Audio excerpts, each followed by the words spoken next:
Hello there, toy collectors. My name is Kevin, aka Toying Around, and I am very excited to bring you this special review.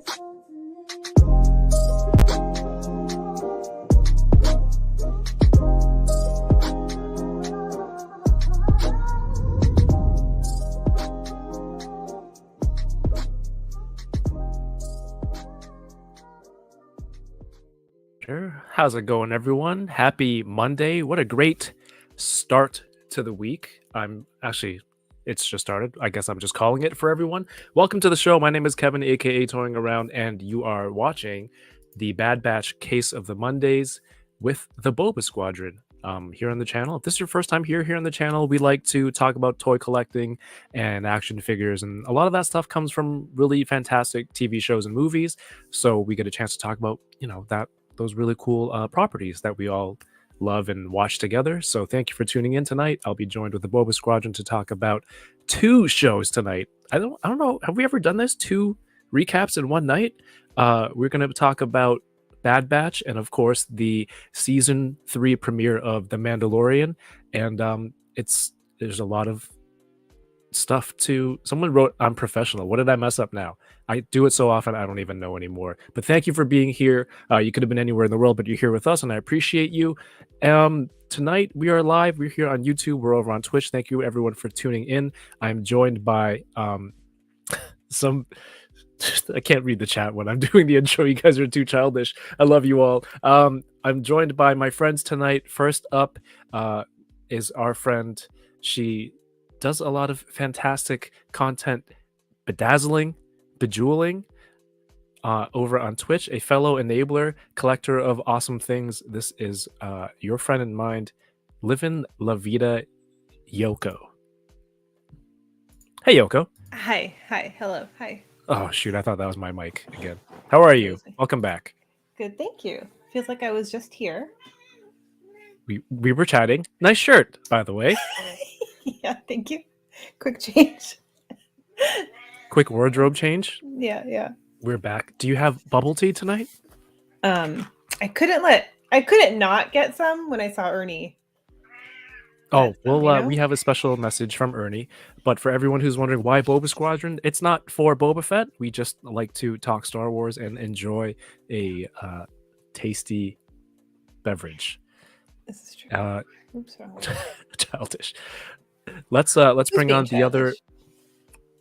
I don't know. Look at Ryan Dole's comment. Anyway. Am I even here? Okay, sorry. Ernie, like you mentioned, is away. He won't be able to join us tonight. But Yoko, thank you for being here. And we also have the other member of the Boba Squadron returning from Hollywood, the multinational star. That sounds multinational, international star, and a wonderful dude, a collector of many things. And by that, I mean many of the same thing. Multiple times over. Mr. Paul Sun-hyung Lee. I was going to give you a compliment about that fresh new opening you got for the show. And I was going to say how smooth you were in that transition when you said, "Hey, Yoko, nice shirt." I thought you were really hitting all those, and then you had to drop that. And to that, I have to say, dude, wait, I resemble that remark. So shut up. Again? What happened? I missed the intro. Oh, no. It's not new music. Oh. That's your new intro, right? No, it's a different intro. It's a different intro? I pressed the wrong button. It's an older one. Wow. Okay. Professional. I probably shouldn't have told you. I don't see this comment that you're referring to. Ryan Dole? Oh, it's there. Did I block him? Wouldn't be the first. It's there. Time. We don't need to highlight it. Okay. Well, I'll trust you. Welcome back, everyone. I'm excited. I've been looking forward to this stream because we have two shows to talk. Have we ever done two episodes in like two recaps in one show? I'm sure we've done 4 or 5 in one show at one point or another. It feels like 4 podcasts. We've done episodes that feels like 4 podcasts. I don't think they've overlapped us like this in the past, with 2 shows. I'm not sure why I'm raising my hand, but Mando's usually it used to be on Fridays, right? Mm-hmm. Well, we haven't recapped Mando as a group yet. No, we haven't. Unless you count 2.5. Oh, Mando 2.5. Yes. You're Yeah. right. We haven't. Yeah. Oh, Paul, So- welcome. Me? Yeah. Oh, Wait, hey. have we done it? No, Yoko, we haven't done that either. I've done a Everyone, recap welcome. with you before. Oh my god. What are we doing? Well, let's recap How we got here? how we got here. First of all, how we got here, we have a message. Ernie is unable to join us tonight because he is away having a great time at the world famous Disney World. World. Yeah, I can World. never remember In which one. Literally Florida. just said world right before you said Disney. And he had I guess a life-changing event today. That's right. Finally. But in the house, in Epcot, in the China Pavilion. How is that boba? It's really good. That's legit boba right there. That's no donut shop boba. No, it's not. That's no Costco boba. That is Legit tourist fed legitness boba. I love that he Diva has is that a- little a fan. great like. He's I got love that little Hyperman. fan with him. The little guys hand hear me? fan. I love that Corinne called him tourist fet. Yeah. And he had to go to the China Pavilion to get real boba. He's one step away from going all the way to China for. One step away. Because that's the only way you can get it. He's like, I don't know. Should we go to China or we go to Florida for some The only real pla- boba? That's Epcot, right? Like they have it set Yeah. up. Like if you want fish and chips, you got to go to the English Pavilion to get fish and chips, right? If you want like maple syrup and stuff, you got to go to the Canadian Pavilion. Mhm. And they're wearing lumberjack shirts. At least they were when Anna and I went 20 Mhm. years ago. It was They just still like do, it's yeah. over the top. Oh, so it's very stereotypical. Yeah. Oh, Yeah. Maybe it's. I never went last time. I think we skipped Epcot. I wonder how much fun it would have been in the China Pavilion. Epcot, you want to go with your buddies. I'm just saying. Because of all the beverages, all the Yeah. juice happening. Yeah. Yeah. Mhm. Well, here we talk about a lot of collecting Star Wars toys and other collectibles, but mainly for this program tonight, Boba Squadron, we'll talk about some of the shows and of course Star Wars merch. Yoko, you posted some new lightsabers that were out. I mean, new for online. The Ahsoka Clone Wars sabers have been sold out at the parks for a long time. They were rumored to be retired at one point, but they seem to have brought them back. And like are they we're still available? Go to new and trending. We'll talk about that Women of Star Wars jersey in a Yeah, second. sure. Scrolling. I mean, I don't think you need. Okay, just go to shop on the arrivals there at the bottom, since you're there at the bottom. I think we did So, this last yeah. week and it was the same. Yeah. No, it's right There you go. So her Clone Wars hilts, which I have, And they're that's beautiful. nice. They're That's- still available. $250 American for both sabers. Mm-hmm. That's a pretty good deal. Two Uh, lightsabers. Send Paul a link, Yoko. Send Paul a link. Should I It's like- no, it's okay. check my They're- tweeter? He said, please don't. it's cool. No, please. I already have the Shoto. Like I have the Are you smaller one. There you sure? go. Yeah. Are these the right ones? Yeah. I'll give you $100 for them. What if you opened it? You're like, are these it? And there's just a bunch of I know. snacks What? inside. That's not a bad idea though. Get an extra Um, case for snacks. The Ray Skywalker one's up too. I got the Hasbro version of her saber, but that one's pretty too. $159. You shush. $159. Why are they so Yeah, expensive in actually- Canada then? Sorry. A bunch of the other sabers, well, those don't come with the blades though, you know. A bunch of the older sabers that are still on Shop Disney are on sale now too. Hmm. So Yes. like Plo Koon's and I cannot remember who else is, but they're down to like 118 or something. So you know how remember when Ernie was talking about the sabers being? Oh no, wait, no, you don't remember Ernie talking about it because he forgot to talk about it on this show, and he only talked about it on his own 4 days later. But there were a bunch of lightsabers that were on sale, and now that sale price is reflected on Ah. Shop Disney now. Is that the one where he pushed on that kid to get the Emperor's lightsaber? I think that was a different Ernie story. He went full Anakin. Went full Anakin on that kid. Yeah, I think Just the to Leia win over the one lightsaber. is on sale. That was I one have of the the ones Leia on one. sale. That's Yeah. a nice one. The Leo one's a very nice one. That's my Yeah. first Disney Parks one, actually. Mm. The Leo one. So there's a few on Yoko, there. did you get Huh? anything else? Did you get anything Star Warsy? From Shop Disney? No, I didn't. The Bo-Katan doll also dropped, by the way, like the Ahsoka one, the Ahsoka one that I have in here. Let me show that to you. I will pull it up really quickly. Oh, it's right here. I have to show it on my screen because I'm a professional. And it looks good. And I think that ties in great to this week's episode of Mando. Oh, yeah. That's not my segue into the recap. Yeah. It sounded like Not it. yet. So, yeah, this is the Ahsoka doll they released last summer. Nice. And now the next one in this line is the Bo-Katan that just went up today. Nice. Very cool. And does the helmet actually fit? Do you know if the helmet actually, you can put the helmet on the doll, or is it like a just a I don't molded, know. I didn't fully look that molded thing? closely at it, to be honest. I feel like I saw a picture of her wearing it. Coolio. I guess I didn't get Bo-Katan took on anything. it. No, I didn't. I didn't get anything new this week. Paul, did you get any new Star Wars stuff last week? Oh, yeah. Yeah, I actually did. I wasn't even home when I got new Star Wars stuff delivered. Do tell, sir. Yeah, so I wasn't even 24 hours in Los Angeles. And my good friend Steve Davey, Steve 3, who's on this chat every once in a while, we met up for a drink when I landed and checked into my hotel, and he got me this Target exclusive. This is the Crumb Bomber, the light armored something transport.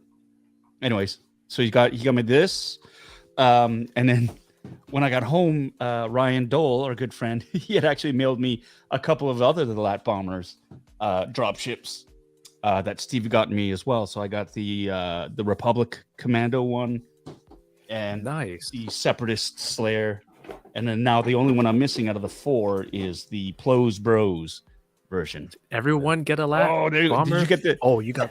Is that the Munalist? I forgot I had it sitting right here. Nice. Hey, did you get that package that we sent you, Yoko? Did you get something from No. Canada yet? Not yet. Okay, it's on the way. Okay. There's a nice package for you. It's a nice care package from us Oh. on the way with your Ahsoka and a little surprise for Ooh. you. Thank you. So we did that. Oh, and then I also got this vintage, nice little there you go. Sweet. From Steve again. He got this he was at a toy convention, and I have the Star Destroyer version of this that I got from Toy Traders, and Steve was able to pick this one up for me in the Lecture US. Fleet. I don't know why I thought that said Dr. Fleet, and I was trying to make sense of it. Dr. Fleet is in the house. Paul, what were you doing in America? I wasn't pick up buying these toys. I was in America because I got invited to a little shindig. I was invited to the season 3 premiere of Mandalorian season 3. The season 3 premiere of Mandalorian season 3. This is why I do the intros. There you go. Yeah. Yeah, so I was there. So I got to go to the advanced screening of not only episode 1, but episode 2 as well of Mando season 3. I'm not even mad that you're in Star Wars. I'm mad that you've seen the next episode before we have. I keep forgetting that we haven't seen episode 2 yet. I feel like we've seen 2 episodes, but we've only Some seen people one. have. Yeah. But Paul, man, congrats. We saw photos of you on the red carpet, and I was just so happy for you. You had the jacket. The little interview, the little video, that was so cute. Yeah, Oh, it was We great. we were so proud. I was proud. We were I was texting your Getty images to Anna and your IG stories and reels to everybody. You still got to nail the finger hearts though. You got them too straight. You can't Straight. see the They heart. got to do what? They got to I look got- like no. hearts, like this. Yeah. What? Yeah, that's good. That's perfect. Maybe That's it was what the I was camera doing. angle. It's weird camera angles, man. It should be. Look, there's a lot going on, okay? I'm sorry I didn't nail the damn finger hearts for you. I know. I just like to give you a hard time. But we were having so much fun seeing all the images, and you. there was a lot of people there, all the actors. Yeah, everybody.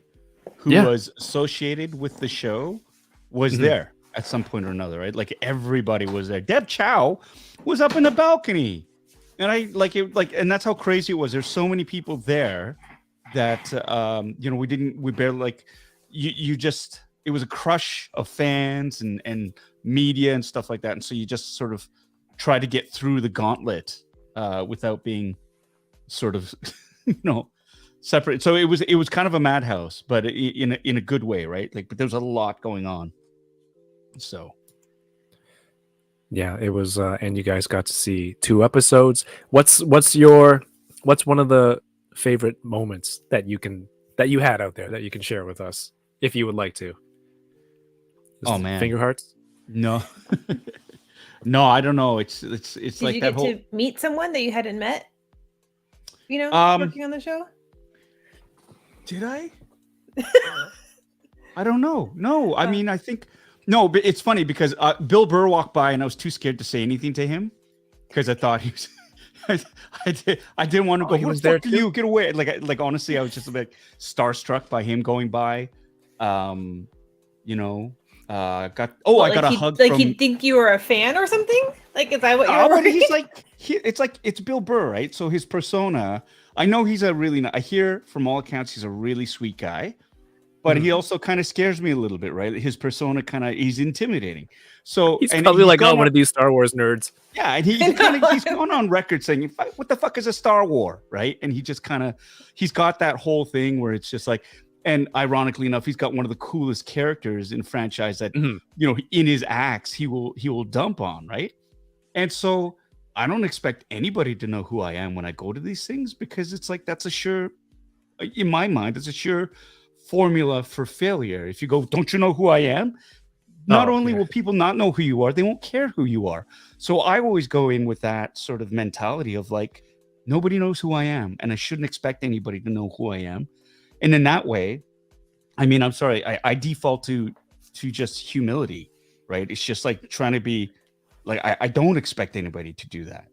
I've been on the set of my own show, and there have been crew members who they don't know who I was, So it's like, it's cool. I don't expect that. It's just like, and that's the great equalizer right there. So you just treat everybody like equals, like human beings and stuff. In this case, that particular human being, I was very starstruck and completely intimidated and frightened of, to be honest. Yeah, I think Bill Burr could snap me in half. So I just kind of deferred to what? I'm not going to bug him. No, he goes by. It's like, I'm not going to bug him. So there's that. Ming-Na Wen gave me a huge hug. It was a sneak attack hug because I was talking to Dave Filoni at the end of it, and she just it was like, oh my god. But I had met her before too, and yeah, no, it's just everybody was there, so it was pretty cool. You also got to meet, speaking of anybody who was there, you got to meet somebody from our chat, Patty. Yeah. She had this beautiful art print of my character. That's who you're talking about, right? She dressed up as I believe so. Yes. So that was really nice, and I mean, because we walked the bullpen where all the fans were, right? And it's like that's so overwhelming. It's great, right? Because they're all in cosplay. They all have things that they want you to sign, which is really, really nice. And it was just, again, there was so much going on, and it was just sort of like, Patty's here. Yeah, Patty's here. Yay, there she is. So it was so nice, and it's always flattering when somebody asks you to sign something. So yeah, I signed that, and of course, I think one of the other highlights was Steve, my friend Steve Davey was there, and he was cosplaying as Cobb Vanth, and he brought his Camtono, and it was fantastic. It's great because he took the piss out of me. Like, he came, so Mr. Lee, can I get you to sign this? Mr. Lee, I love your work. I think it's fantastic. Mr. Lee, can I get a photograph with you? I was like, you bastard. Was he extra loud when certain people were walking by? He was hyping you up? Yeah, he was pumping my tires. So it was really nice. It was really nice, but it was kind of like, stop doing that, Steve. Everyone needs a friend like that to pump you up. I love it. So that was cool. And then, we hung out afterwards too. And obviously, there was an informal after party, and we all hung out at the Roosevelt hotel and their bar there, and then we went over to Scum and Villainy, which is if anybody's ever been in Los Angeles, I highly recommend it. Scum and Villainy. It's a bar on Hollywood Boulevard. Look it up. It's very sci-fi themed, right? It's very reminiscent of the cantina in Star Wars, but they also have like the front lobby. It's like they've got the Elcar system from Star Trek up there too. They've got some Doctor Who stuff. It is a mishmash of things, but it's a really great. They got themed cocktails, which is really fun. And what I love is it's a very sort of much like Stormcrow here in Toronto. It's a very welcoming place, and you feel it's very familiar and very comforting. And the drinks are great. So that's always a bonus. Yeah. That's so cool, man. I don't Well, I don't know if Bill Burr would be in my top 5 of people I'd be scared of at a Star Wars premiere. All right, that's gonna invite we're all some, scared heat. though, Yoko. So I mean, that doesn't surprise me. I think if you were to fight Bill Burr, it'd be This is true. even odds. You look down at John Barenthal's handshake. So anyone who is in that position, be like, yeah, maybe Bill Burr isn't that scary to you. Well, we get to it's great to have you back. Last week it was just it was the 3 of us. I'm sure Ernie will be back next week with more stories, riveting tales from Walt Disney World. Did I get it right this time? The chat has been actually cracking me up with, I don't know, everything that's been going on. Thank you all for being here. Let's see who's in the chat real quick. Let's spend a few minutes doing that. Toyrensu is in the chat, channel member. Matt Logic 44 is here. Tommy K, how's it going, Tommy K? I am TJ Williams. Christopher Colvin, D Sertle, what's going on? Anton is here. Charles Stevens says, hey, everybody, happy Boba Squad Day. Oh, did we get a holiday? We got a holiday. Awesome. Sam Rock, what's going on? Aiden Skate, thank you everyone for liking the video, sharing on your social media like Aiden Skate has and everybody else. Appreciate you all. The chat is busy tonight. Kat Chin is here, our resident fact checker. It's easy to fact check me because I make a lot of mistakes. John Takis, welcome back. RMD Collective. Patty, welcome. Patty. Nightmare Nemo. Stream Elements, good to see you again.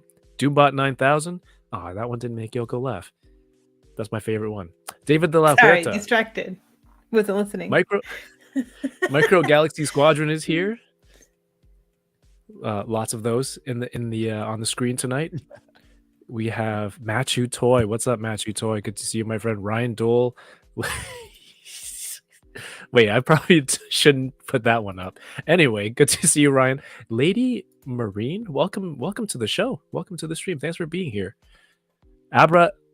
Excuse me. Abrakalena, welcome back. So you got to pronounce it that way. I don't know. It's Just the screen name flows perfectly with that. I don't know. Because I think I just said it straight, Abrakalena, and then I kind of caught shit for it on my stream. It's like, well, somebody he pronounced it the boring way. I'm like, well, I don't. No, did someone say that? Yeah, I think you were part of that too. You dink. Oh, maybe I started that whole. I say Abrakalena though, personally. You say like, somebody better tell Paul how to pronounce that. No. Okay. No. Oh man, thank you everyone for that's correcting. Spillover from enablers, huh? Hey, Tommy. Tommy says no Korea Pavilion at Epcot for soju. That's okay. We have lots of soju. That would be dangerous. Here at home. Alfredo M, welcome. Alfredo bought one of the sets of Ahsoka sabers, and if you weren't supposed to tell people that, I'm sorry. I just outed. But it was all over your Twitter. James Howlett is here. Points though. He posted it. Mobile Recluse 796 Studios. What's up, Mario? Let's see. Kenny C3, welcome. Kevin is a true professional, even uses spreadsheets. Thank you. That is the bar for being professional. Chris Christie, welcome to the stream. Doombot 9000 says Bill Burr is a funny dude. Absolutely. I would love to meet him. I think that's funny though. Of all the stars, you're like, that was the one you were starstruck, Paul. Not that That's what I'm saying. Not intimidated by Yoko's starstruck. I would be curious about his handshake though. There you go. Should have found out. John Carbon, welcome, and Chris Pollock, Aaron S, Captain Crispy, Yoko McCann, Legendary Poser, what's going on? Bearded Builds is here. What it do, baby? And Plasti Adicto. Everybody, welcome. We're gonna start off the night. Hey, just in time for a warm up, just like that. Make sure you follow Ernie, Yoko, Paul on all their socials. I have it listed in the video description below. And we're gonna start off with the Bad Batch episode. I think the plan going forward is like, I don't know, 7 to 10 minutes on Bad Batch, and then the rest of the time on Mando. I got a lot more Mando screenshots than Bad Batch. But here we go. Welcome to the stream. This is how we do it on Boba Squadron. We have some very high quality screenshots procured by... I'm not gonna, we'll figure it out. From my phone. I watch shows on my phone. Okay, there, I admitted it. Okay, Paul, Yoko, show of hands first. Which did you watch first? Bad Batch or Mando? I saw Mando on like Monday night, on the Tuesday night, so. Okay, fine. I forgot about that. Damn it. I did Mando midnight first, 30. Yoko? Well, yeah, for All midnight right. 30. You guys were all on the West Coast. Okay, so the question remains with me, and we don't need to take any more time on that. We're gonna lose. How's it going? Thanks for showing up just in time. All right, Bad Batch. We start off with in this episode, there's a ship that's just hurtling through space. It's taken a lot of damage, and we get to see this. Paul, what type of trooper is this? That is Republic Commando, sir. Why does it sound like Jeopardy? What is Republic Commando? Why didn't you ask me, huh? Because Paul and I were engaged in a Twitter conversation with... I wouldn't have known. I read that it was from a game or something, though, right? This look. Yeah, and I think the Black Series did a few figures in this armor recently. I don't know if they're out yet, but I think they put up pre-orders for some. Star Wars Squawk Box. Hello there. Welcome. And Paul, obviously there's a lot going on in this ship that has certain like alien themes. Yes, sir. The overtones. Yes, do you think? Yeah. Having been an expert on Alien and Son of Alien. And Alien 2, Son of Alien. I think this might have been watched. Son of Alien, actually. This was. Yeah. In the same way that Boba Fett is son of Jango Fett. in the same way. Yeah. I love the tone of this, how it started off, the creepy haunted house in space type thing, which is why I think it's more alien than aliens. And the lone guy sort of running from something that's obviously trying to kill him, and the sheer panic. I mean, these are Republic Commandos. They are supposed to be the elite of the clones, right? And so he's not your regular rank and file. He's been specially trained. He's kind of like the Green Berets or Delta Force or whatever. And to see somebody that panicked as he runs through, like he trips and falls, right? And of course, his electro staff runs out of charge. And just that overhead shot, I thought, just the overall, like this is a beginning of an animated show that is very different from what we've been felt, what we've seen from before. And I like that. I just like that as a kid, if I'd watched this, I would have been absolutely terrified. And I love that. I think that's really cool because those are the episodes you remember the most. It's like that episode of The Real Ghostbusters when the boogeyman was there. Like that scared the shit out of me as a kid. So like stuff like this, oh man, that's great. And it's done really, really well with the different angles from above. And you just knew he was going to get zapped. And the fact that he gets dragged up into the piping and stuff like that. And you hear him screaming still was just absolutely like, what a great opening. So, yeah, I was like, these are supposed to be, top tier soldiers and troops. And the way they were taken out, I'm like, wait, aren't they supposed to be really good? So like that just shows, and the rest of the crew was already gone at this point. This is the last one. And the way they have them kind of just in the shadows all around, that sense of being surrounded and hunted I think was really apparent in this intro.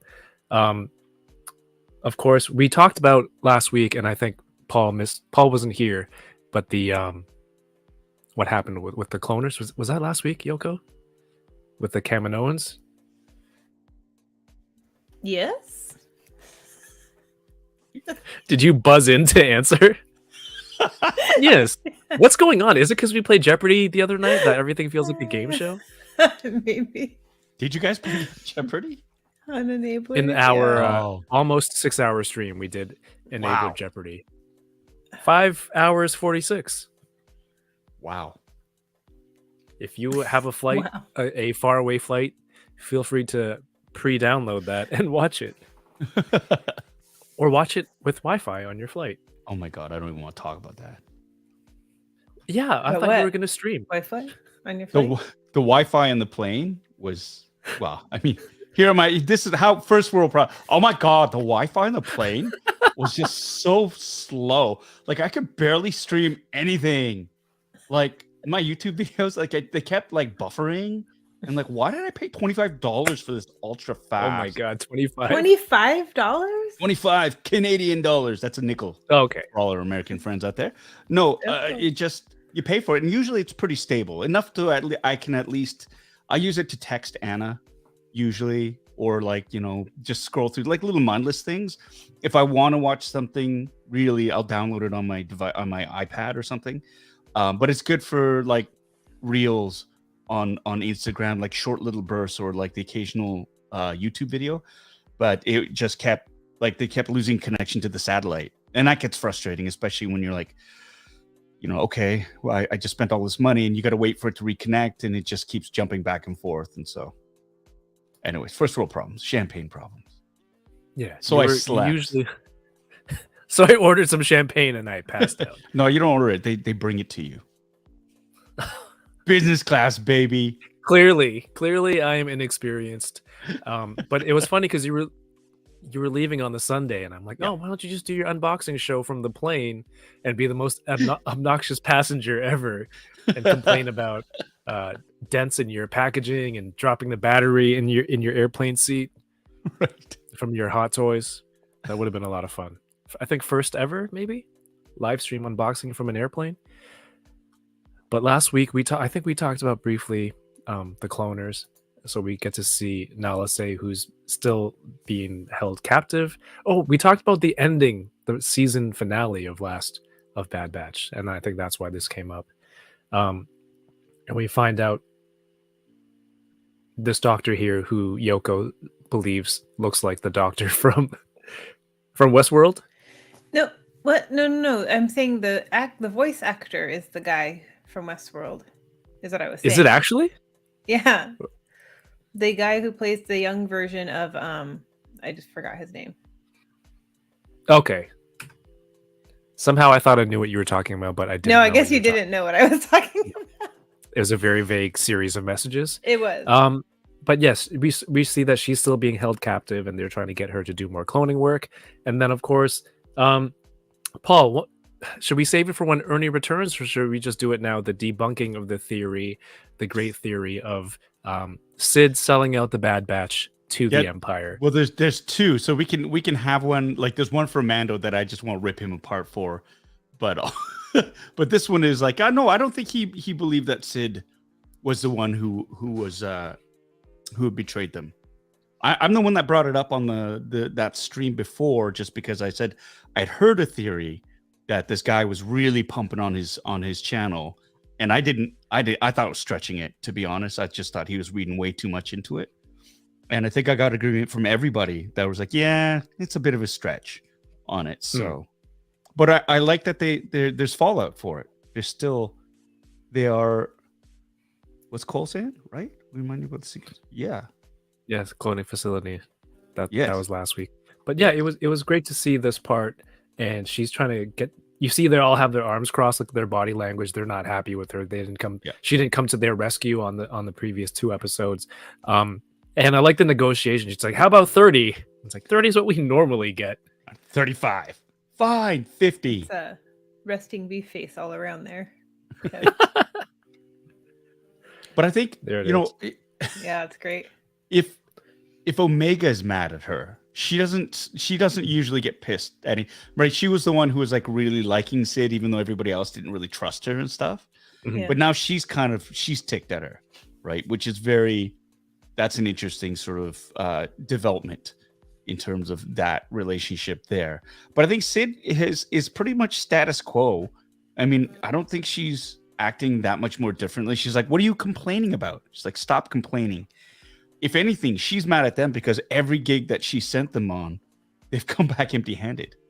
Like, she's costing them money. That's true. Like, I mean, they're costing her money, right? So it's that, there is that dynamic there too, where she's kind of like, she's probably mad at them, saying, you want me to help you, but you're not doing your part.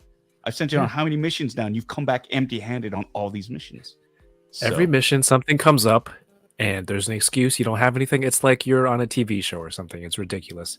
I'm just trying to get my score. So I understand what you're saying. She's probably pissed at them for that too. But Tech points out, which I really like, it's like, we probably shouldn't like piss her off because she knows too much about us. And I almost feel like that was a reminder for the audience. Like, that's why they keep putting up with her, Yeah. He says Do you we think- want to find a Do you diplomatic think this solution. is the beginning of the end though? Because they're all sort of like, I think it's time we separate from her, but we're gonna leave on a good note.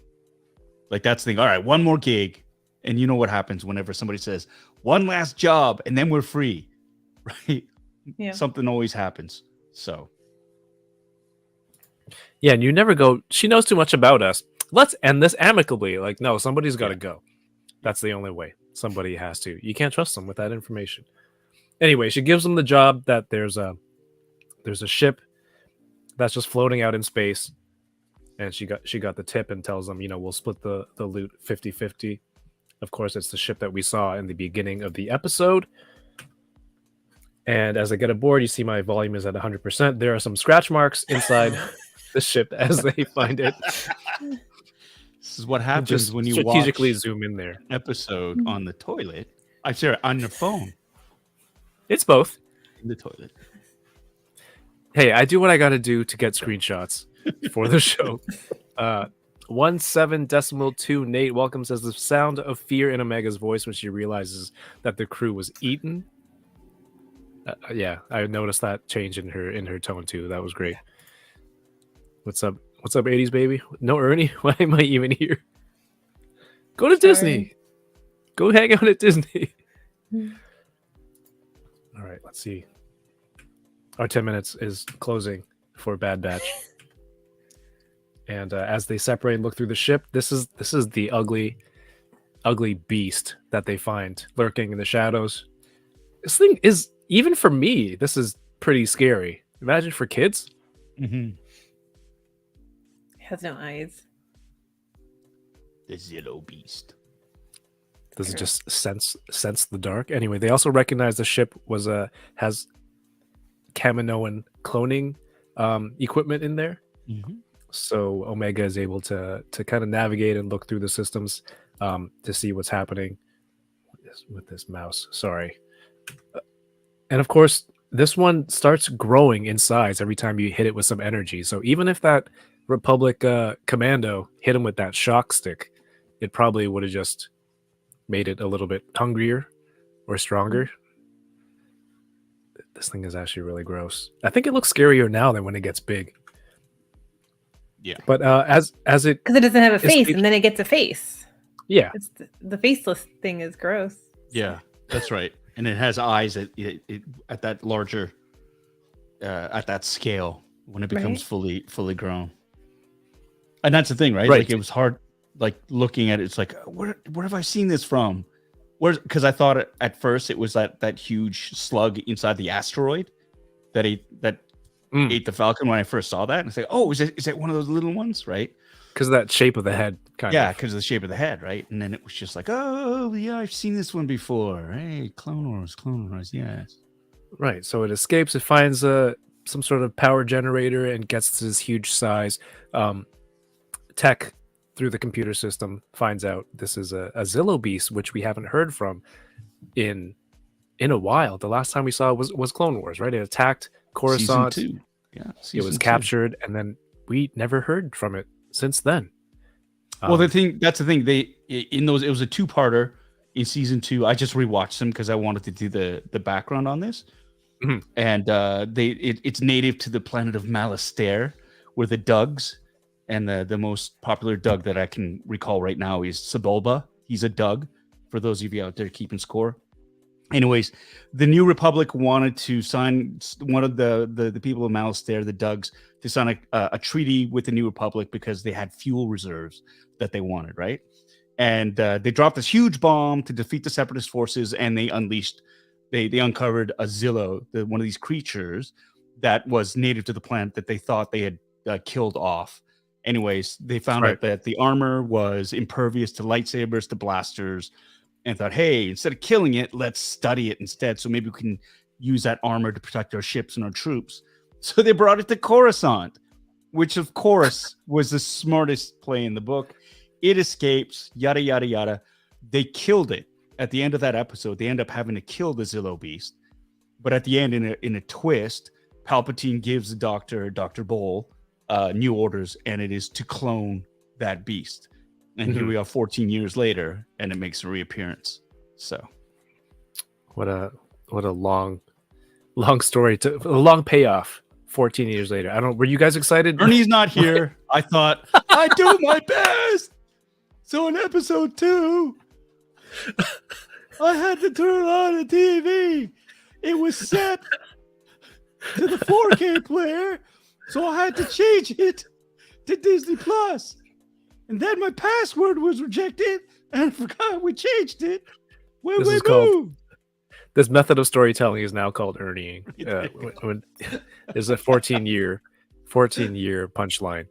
But were you guys excited? What was your reaction when he mentioned it over comms, and you kind of see it blow up? You know, that we haven't seen it until, like, haven't had it mentioned again until now. Meh. Okay. To be honest, it looked familiar, but it didn't hit me like, oh my God, it's that creature, because it was 14 years ago. Right. And a lot has happened. I didn't know the name of it. When they said it was like, and I was looking and going, oh, it looks kind of familiar. I should know this. But at the end of the day, I was like, okay, I can look this up later. And that's what I ended up doing. It was like, oh, okay, cool. And it's awesome. It was a fun episode in that sense. And I like that they're picking up that thread. I think it's great, but it wasn't the earth-shattering sort of like moment, because I don't know the lore that deeply. Like, I mean, I'm a nerd, but I'm not that deep cut Clone Wars nerd, like Kat, for example. Right. So, and I'm not saying that isn't to disparage or whatever. It's just like that is for me. Like Kat obviously loves the Clone Wars, right? And she knows all the details of it. And so, yeah, for her, it's going to be huge. And I'm putting words in your mouth right now, Kat. But I would assume that she's like, oh my God, because she knows that lore, right? If it was a deep cut thing for something that I was following to, yeah, absolutely. So I think it's great. I mean, I still went back to rewatch those episodes because I wanted to see those links. And it was cool. So yeah, that's awesome. And it just goes to show what breadth of material they have to draw from. And they were laying breadcrumbs back then that weren't really good. No, seriously, right? They brought it back for a reason. They're bringing back the Zillo Beast for a reason. Yeah. So I think that's pretty cool. And see, there you go. Kat just validated. Yeah, she of course said you knew it right away when I saw it. Right? Of course. Yeah, it was just cool because Tech mentions they have been cloning it and using it. You know, if this creature's characteristics used with the wrong scientist, they could, it could be trouble. And, that prompts Hunter. We're jumping ahead. Sorry. He's like, we should send this information to Rex and Cody and see what they can do with it. But the Empire ends up showing up and recapturing the Zillo Beast in a giant claw machine game that looks like a lot of fun. They definitely won the prize here. They brought it back into the ship, and somehow the Bad Batch, you know how there's in Star Wars, there's always like, oh, how are we going to leave the planet? There's 3 Star Destroyers hovering outside waiting for us. maybe they found some secret here, or they weren't looking for the ship, but they were able to escape, and of course, get the information. Hopefully, get the information to Commander Cody and Captain Rex, and then they bring in the Prime Minister. Hopefully, he can give them some leverage on Nala Se to how they can get her to cooperate and help with the cloning process. And he divulges that you need to find the little clone girl, and that's her weakness. That is how the episode ends, right? That is how the episode ends. I say confidently and the accurately. End. And now the Mandalorian. No. And I like this up. episode. I like it. It was scary. Nice callbacks. They're going somewhere with it. Good character development as well from all the from all of them. It's furthering a bit of that what's going on in Mount Tantus. So like they're connecting all the dots, and I like that. The only thing I found odd was that creepy new doctor guy, what was his name? Not Hauser. Dr. Hauser. Doogie Hauser. With his bedroom voice. I just thought it was kind of weird the way he just kept, we'll find a way to make you do it. And I just kind of thought, why? I'd be like, what? What? I'm sorry, I can't hear you. You need to speak up, sir. It's just a little bit too... He's a close talker. It's the bad guy voice. And I have to be like this. I don't know. That for me was just like, okay, cool. That's nitpicking. Do you think we'll ever see Rampart again? Or, They didn't execute him? Probably did. Yeah. Hemlock. There you go. Thanks, Kat. Dr. Creepenstein. Sorry, yeah, Kat, you're right. It's Echo who left. I remember Cody. I got maybe Cody. I'm not 100% we don't know yet. Wrong. No. Cody becomes Boba Fett. Actually, right. Boba Fett is dead. It's Cody who crawls out of that and assumes the armor, and that's why he's not like such a bastard. Now he knows. Where's Ernie? He's got to be here, so I can feel his rage and go. He'll never watch this, so yeah. No. Again, Paul, why do we keep doing this bit when he's not here? I know, because it's fun. Just the thought of his reactions, so much fun. Yeah, your Ernie voice was pretty good. You had Dario fooled who was listening in the background. But no, Ernie did not tune in briefly. After watching Mando, I'm like, all right, let's get Bad Batch over with. And this was actually a surprisingly captivating episode. There's a lot of good stuff there are in people out there who think this was better than the season 3 premiere of Mandalorian. So I could see that. There you go. I could see. It was fun because during Midnight 30, I had some people, came into Midnight 30 right after Mando, and then a couple people left to go watch Bad Batch, and then came back after they watched Bad Batch, and were like, "Oh my god, Bad Batch tonight was so good too!" So that made me excited to watch it. Mm-hmm. The next day, though, after I slept, after Midnight 30. But no, that was a fun episode. I like when they kind of do a one-off episode that's a little. What am I trying to say? Like, I don't know. It made me think of like that kind of zombie episode of Clone Wars too. You know how they do just like one episode where it's a little bit intentionally spooky, or like it leans into something just a little bit different. I don't know. I don't know if what I'm saying makes sense, but it was fun. It was a fun change of pace, I guess, is what I'm trying to say. How's that? It was. And it followed up, and there's some cloning themes maybe tying into what's going on in the Mando era. Kat sent me a timeline of all the Star Wars properties, and I was supposed to print that out so I don't get confused, and I was supposed to print it you out. should just make that an overlay so we can all reference. Oh, I should just make it the background. Yeah. Of the screen. I had an idea. She told me to print it and put it on my ceiling as big as possible. And then I said, "Oh, that's great. So everyone can see up my nose every time I have to refer to the timeline." But I completely forgot to do that. Yeah, basically give you all a taste. You don't know the timelines in your head? You need a spreadsheet for that, do you? Do you? True professional? No, just a regular. Huh? You are Paul running a didn't like Star my Wars intro. podcast, and you don't know the timelines? I'm an old man, and sometimes I get confused. Sometimes. This one time I couldn't get my sometimes- printer to work. Sometimes it gets confusing. And I realized it wasn't plugged in. I plugged it in. Then I don't have any paper. So I went through and I got some scrap paper and I put it in. Then it jammed up the machine. Then I realized I didn't have any ink. I don't know if this is something that happened to you and you're doing it in an Ernie voice, or if Ernie told you this story.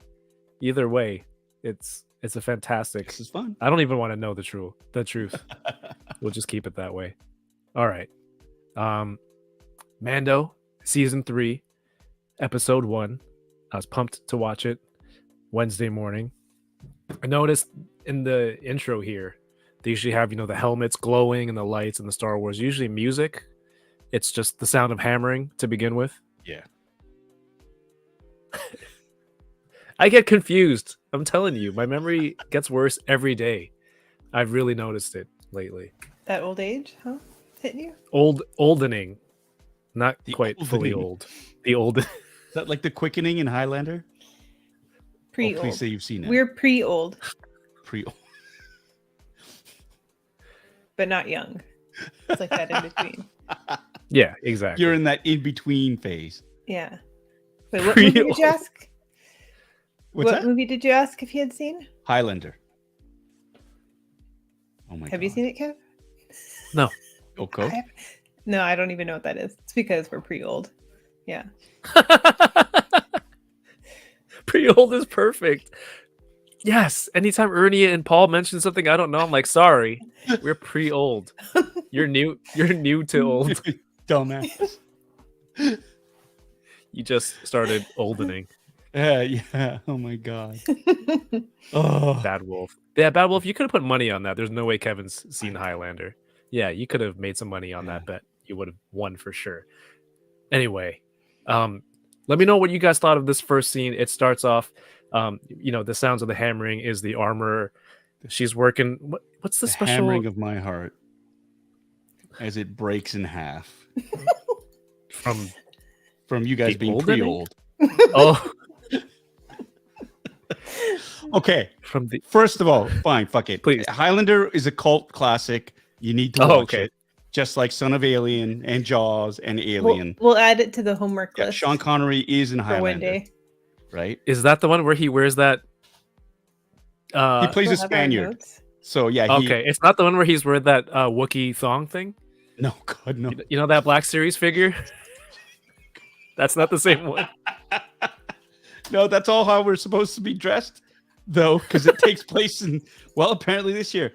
No, but check that out. Okay, so I added that it to our aside, list. there was a controversy about the opening credits that somebody, and I cannot believe how ridiculously self-serving and like, so, there are fans out there, who have a huge hate on for Kathleen Kennedy and what she's done to the star, how she's ruined everything. This is an accomplished producer and somebody who's been in the business for longer than a lot of people have been alive. Anyways, so the controversy was, the helmets that go going out, right? Yes.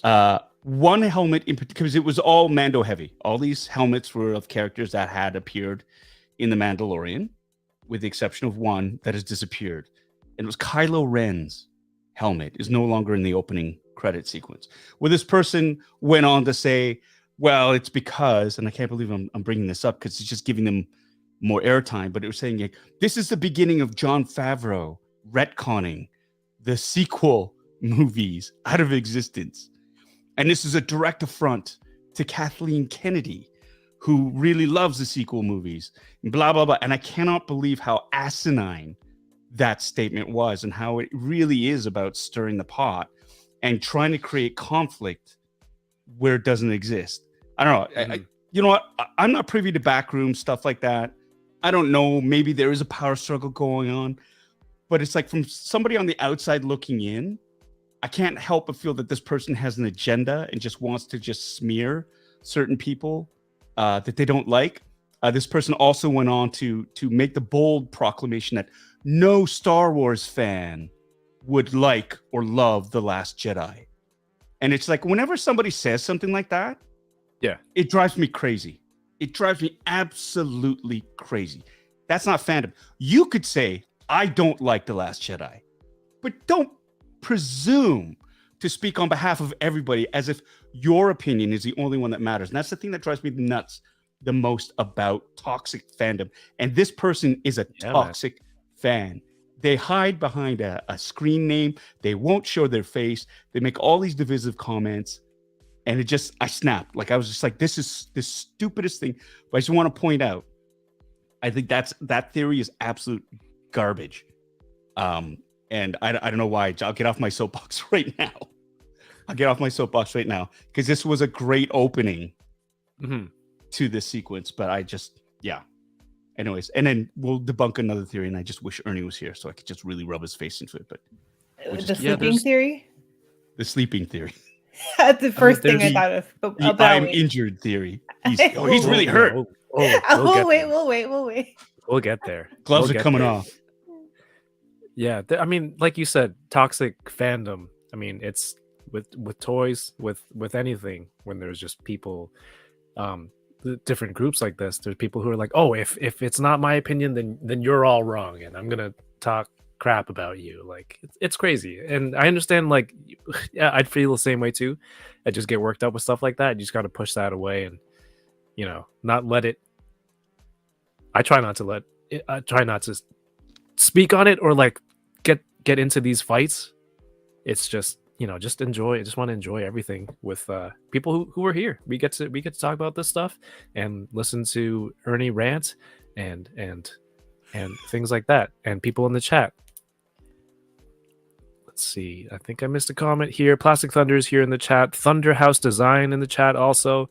Welcome. I think you were here earlier, but I missed it. Again, you can like the sequels. You can not like the sequels. It's a big Star Wars property. There's something in this episode that I didn't really like, but that doesn't mean I don't like the Mandalorian or you can't like. Why do you hate the different Mandalorian, things. Kev? Dude, man. Oh my god. I gotta go now. You guys take over the show. Not enough Trandoshans. It is yours now. I am pretty old. But this scene starts off. I don't know about you two. At first, I was like, "Is this a flashback, or is it happening?" I thought it was a flashback. All of Midnight 30 thought it was a flashback. Oh, okay. Paul, Why did you? No. Huh? No. I don't know. I just didn't default. I was like, "Oh, what's she making?" And then I saw the shape. I was like, "Oh, she's making a helmet. No. She's making a helmet." Right? Yeah. But I didn't. I don't know. I feel like all the flashback does have prepped us to expect flashbacks. Mm-hmm. Right. And then, with all the different Mandalorians outside of the cave, I'm like, okay, it still could be. I think they set us up to think that for the wow effect of when he came swooping in. I don't know. Everyone in the chat, what do you think? Did anyone get the feeling that it's? Can you do a quick poll, Kev? Did you think it was a flashback? That's fun, right? All right. That's a fun thing to poll. That's a fun poll. Oh wait, I missed something, and thank you for letting me know to go back. 80s Baby has been, my goodness, a channel member for 19 months. Dario, love you, man. You're the greatest. Much love to you all. Paul, congrats on everything, sir. Much continued success. Kev, hope you didn't hurt yourself with all that snow. Yoko Purty lady. There was a lot of snow. That's all it says. You can see it in the chat. I can't highlight it. You have something on Twitch too. I just saw. Tom resub for one month. They've been subscribed for 9 months. That's a sub baby. We have a sub baby, Tom. Tom gave you a sub baby. We shall name it. I don't know what to name it. That's just weird. I think I've taken that joke too far. But thank you so much, everyone, for your ongoing support. It means a lot. What was I talking about now? Now that it was all sub babies. Oh, a poll. I was doing a poll. Scene. Flashback. Did you think the opening scene was Lots of spelling errors. Opening scene was a flashback. It's just because they had all the different Mandalorians outside the cave, and I thought there were different families or I guess different there were houses. more of them than I thought too. that were Yes, left. which is why I kind of got Yeah. that. I guess in got my that head set. it was just the armor, the one guy, and Mando. Has and has Din. yeah, because that was the last we saw was just two of them in Yeah. that place without any railings, and they were training. Yeah. But then I was like, oh, I guess they've alluded to other people in their clan escaping. They've and being mentioned somewhere that the else, numbers but I have- never, Yeah. have dwindled. Diminished. Yeah, diminished. Dwindled. No, both accurate. Anyway, she makes this little helmet from that piece of Beskar. It was cool to see, cutting all the eye visor areas out and putting on all the equipment. I love the sound it makes. Actually, we'll get there. There's this child standing in the water. I was watching Jon Favreau and Jimmy Kimmel, and apparently this is Jimmy Kimmel's nephew. Who played a Tusken Raider in Boba Fett, and Oh, really? they're like, The- we the should kid? put him on screen. Yeah. He was a kid who was poking Boba with the Oh. stick. Oh, the first one who was kind of being Was being a dick to him, and then became Yeah. Then they became friends because he saved them. Yeah. Yeah. And Right. stuff, and so they wanted to show his face. I actually met him when I was nice. shooting. Nice kid. Nice. very kid. cool. That's fun. And which I don't know. Did you end up watching that interview, Paul, with Jon Favreau and Jimmy Kimmel? He made Yes. Jimmy Kimmel. Hasbro made Jimmy Kimmel in carbonite as an action In his figure, suit. but Yeah, it's great. Where's Carson Teva? Come on. Hasbro hates me. They No hate way. me. They have Maybe 'cause they you hate have all them. those clones to release, all the repaints and the They can't clone you. They They can't. don't want to clone you, make so any it's new not molds. Come on, they got all these profitable? old No way. molds they can still use. They have an Right? X-wing Luke body, and then just get Yes, the one from. Because I am an X-wing Luke body. I'm trying to compliment you, and that's the second time tonight. The first one we did off camera about the crop top shirt. Oh, we can get back to that later. Anyway, Christopher Coleman, thank you so much for the super chat. Hello there. Says it's Mando season. It absolutely is. And I'm very excited for the show. Thank you for being here, Christopher Colvin. And everyone, go check out Colvin Creations on Instagram. He's making some incredible 3D printed droids and helmets and everything. So please go check out Colvin Creations. Anyway, they're in the ceremony. Kind of, would you call it a swearing in? I don't know what this is. It's like a baptism into, I don't know how religion works. Anyway, these are all the Mandalorians on out on the beach here. I noticed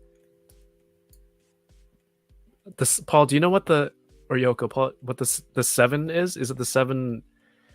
I think like families in Mandalore. I think Boba Fett has one on his armor, right? On his emblem. He has I one, forget and exactly. I know the symbol above is the Vizsla crest, family clan Vizsla, Mm. and then that 7 thingy. Honestly, it's on the challenge coin that Favreau gave to me for like season 1. It's on there. So yeah, I think it has to do with. I mean, it's. I don't know 100%. My guess. What are you nerds out there? Somebody knows. Put it in the comments. But it is a very Mandalorian thing that Fett's got it on his armor too. Does everything look too clean? Everything looks too clean to me. It's a ceremony. So They gotta they're all look nice. freshly showered and stuff. You mean the Mandalorians look too clean? Yeah, like everything just looks very clean. Well, they're They get like laundry services. yeah. Well, they're not. I mean, They're Yeah, surrounded they're by like clean, bro. sand. yeah, but there's water right there. Yeah, They're they not all clean dirty up for the ceremony. Trandoshans. Whoa, Thing. whoa! I No, guess I think- in Ernie's stead, you're gonna make that Yeah, comment. I got to. I got to. Trevor says, so is it taking off the helmet in public or in front of someone, or taking it off, period? I'm pretty sure it's taking it off in front of someone, right? Yeah. Or having it like Yeah, knocked you have to be off able to your take it ass in off. battle. Off a living or like a living thing or something. Because I remember that was what Yeah. IG-11's argument was. He was like, "Well, I am not living not or He living. something." logicked him. Yeah. Yeah. Because, you know, Din Djarin has a haircut. How else would he cut his hair? Self cut. That's how I Or interpret like the brush his creed. teeth.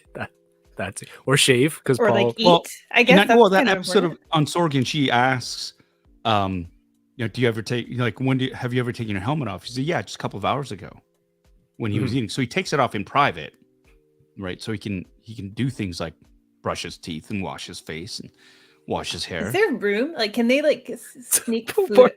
food up in there? Well, you've seen him lift it up He's lifted. slightly. Have we? Okay. Yeah, okay, I when can't he's remember. eating Soup or with Grogu. something. It's a Bobar Mm. mitzvah. Captain Crispy. That's perfect. That's why the theory is he's Paz's foundling. Yeah, they kind of have. I saw that theory that has similar colors to Paz Vizsla's helmet, and then of course the Vizsla. You said the family Clan Vizsla. Oh, twig that's up there? why I was trying to think what prompted that comment. The flag. Yes, it's their Sunday best. Do they shower? You know, I kind of have that question, you know, at the end of the episode. But again, Trevor, let's not get ahead of ourselves, man. That was me. That was all me. Anyway, they're in the middle of this ceremony. And of course, you can see here the similarities in Yeah. colors of helmets. Why did they choose these waters? Did they not know this creature was in it? A freaking... Okay, sorry. First of all, they put the helmet on and that sound that it makes, like it powering up, absolutely cute- loved it. It's a cute helmet. That Visors too, are but I'm very talking... wide. Like it's a very if you look at some of the other visors for the adults, it's so narrow it's hard to see through. This one is like It's his makes starter more helmet. sense. Yeah. It's a soccer helmet? Starter helmet. Starter helmet, yeah. Yeah. So I mean that makes more sense. Just for field of vision, right? Yeah. So Boba cut.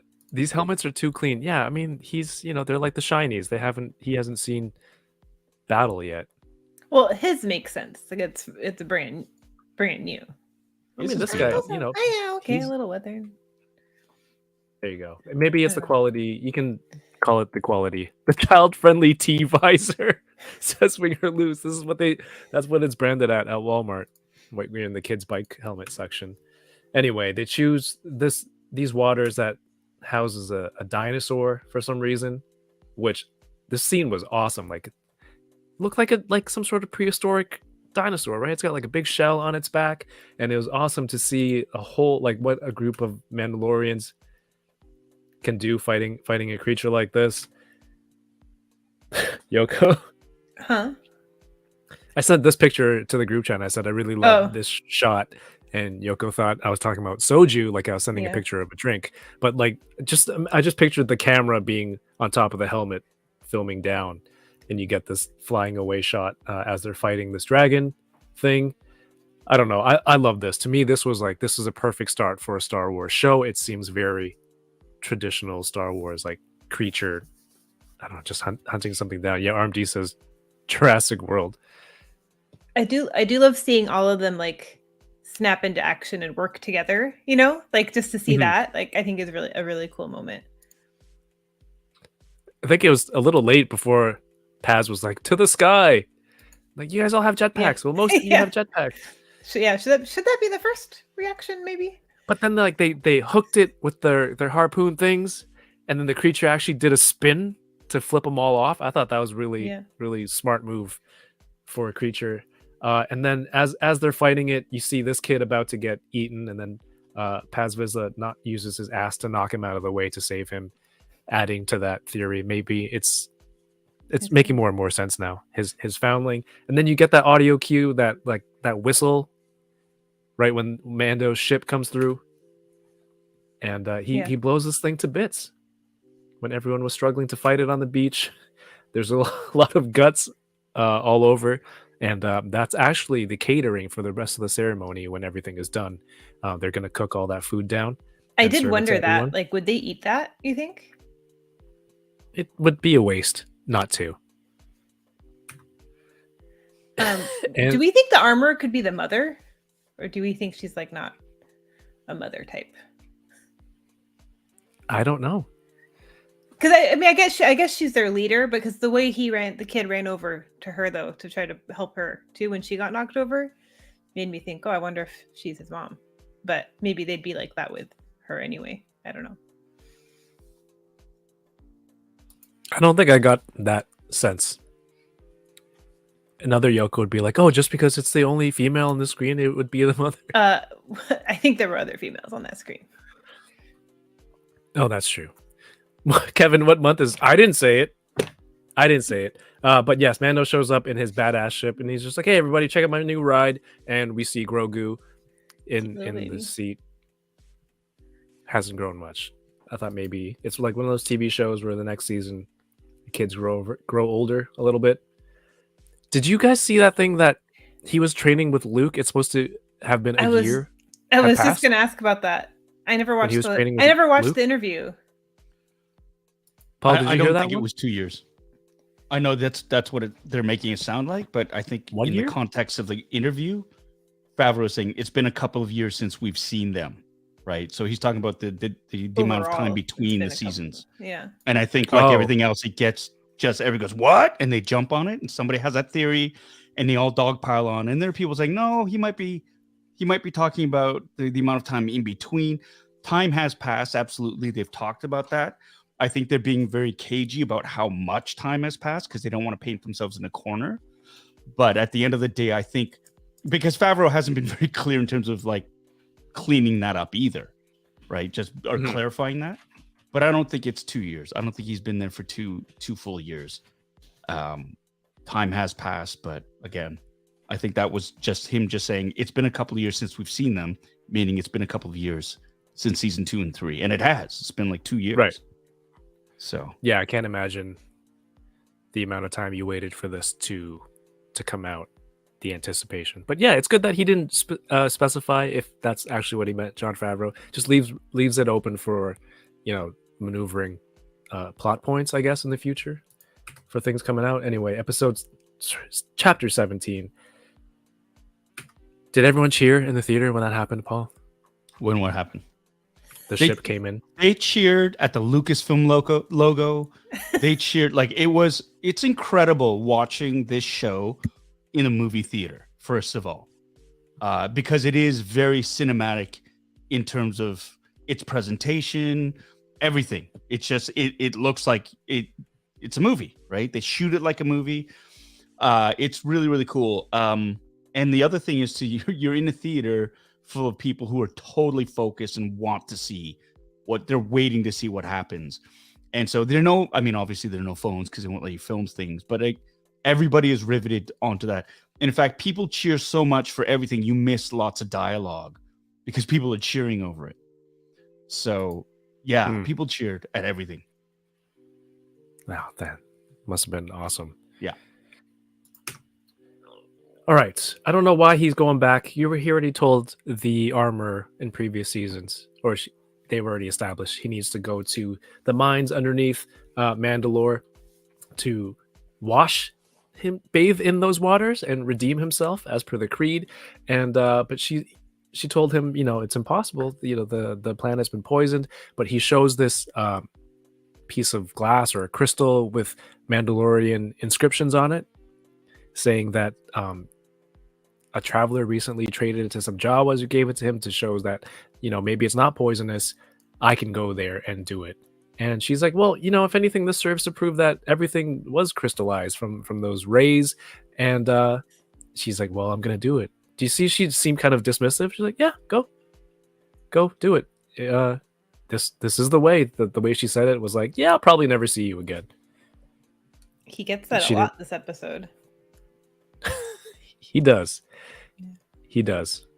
It seemed like she was like, yeah, go waste your time, and we will probably not see you again, Din Djarin. So he takes off. This is where they go into hyperspace. And first of all, most importantly, I know everyone's very excited about this. This is what we're here to talk about.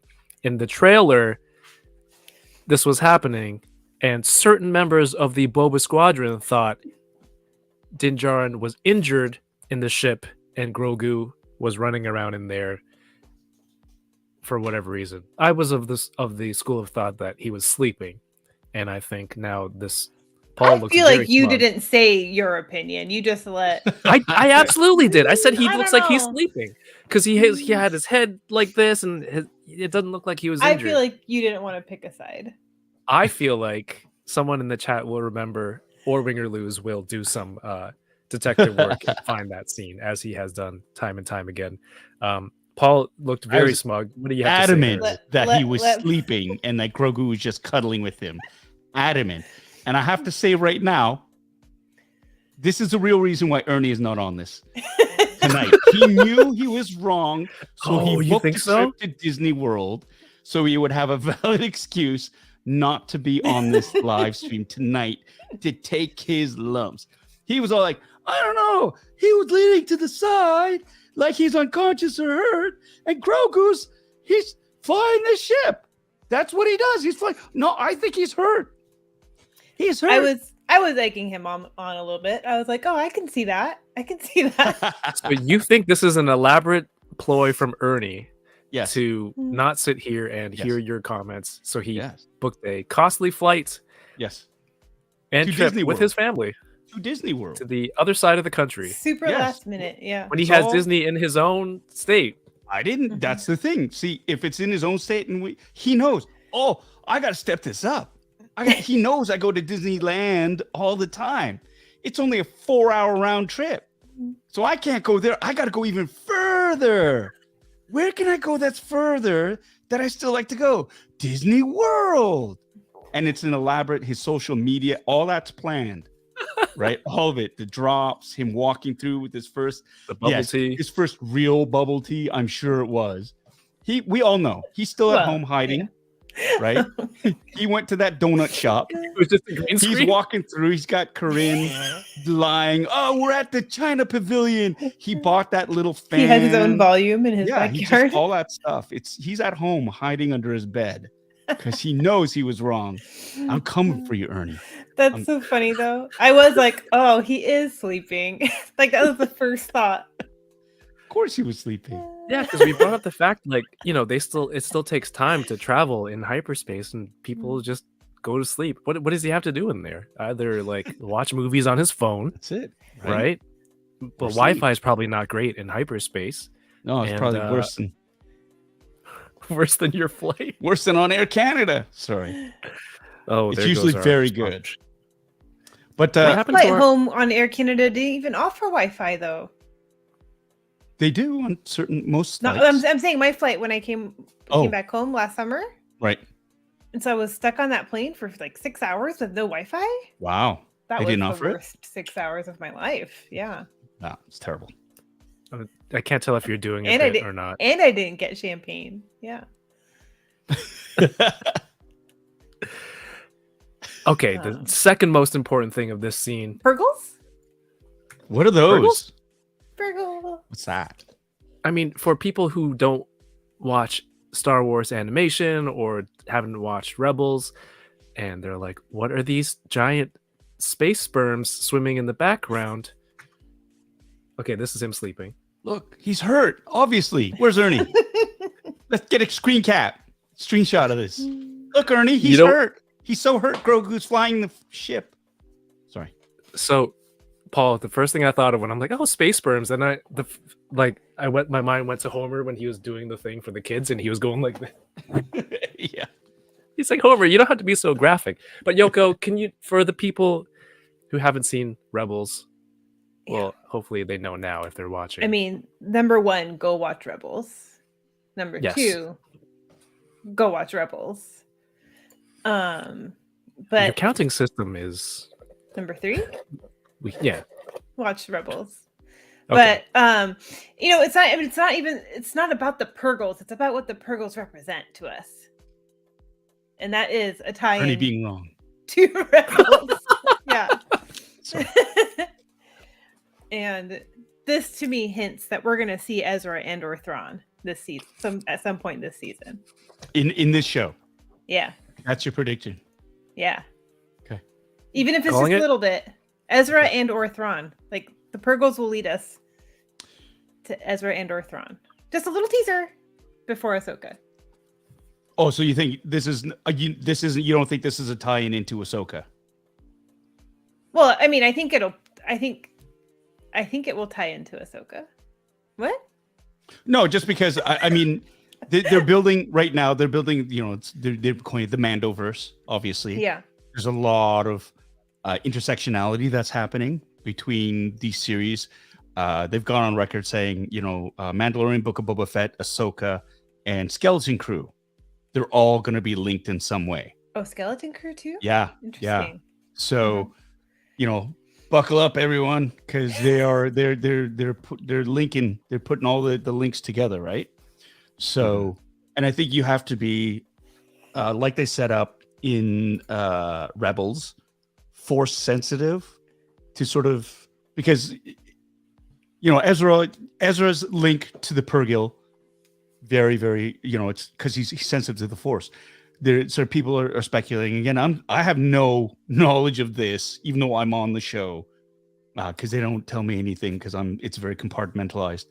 But Grogu sees the Purgil in hyperspace, right? And so that's the thing. And this is a relatively new sort of idea that Filoni has introduced into the Star Wars universe with the hyperspace whales. So that's why I think they're cleverly linking all the pieces, all the shows together into one thing.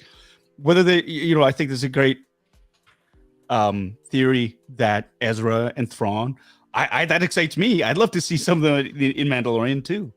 I'd love to see that too. But for me, I was like, ooh, Ahsoka. That's all I thought of was they're doing this because like in season 2, when Ahsoka showed up, she's, where's Admiral Thrawn? And that was the big like, oh damn.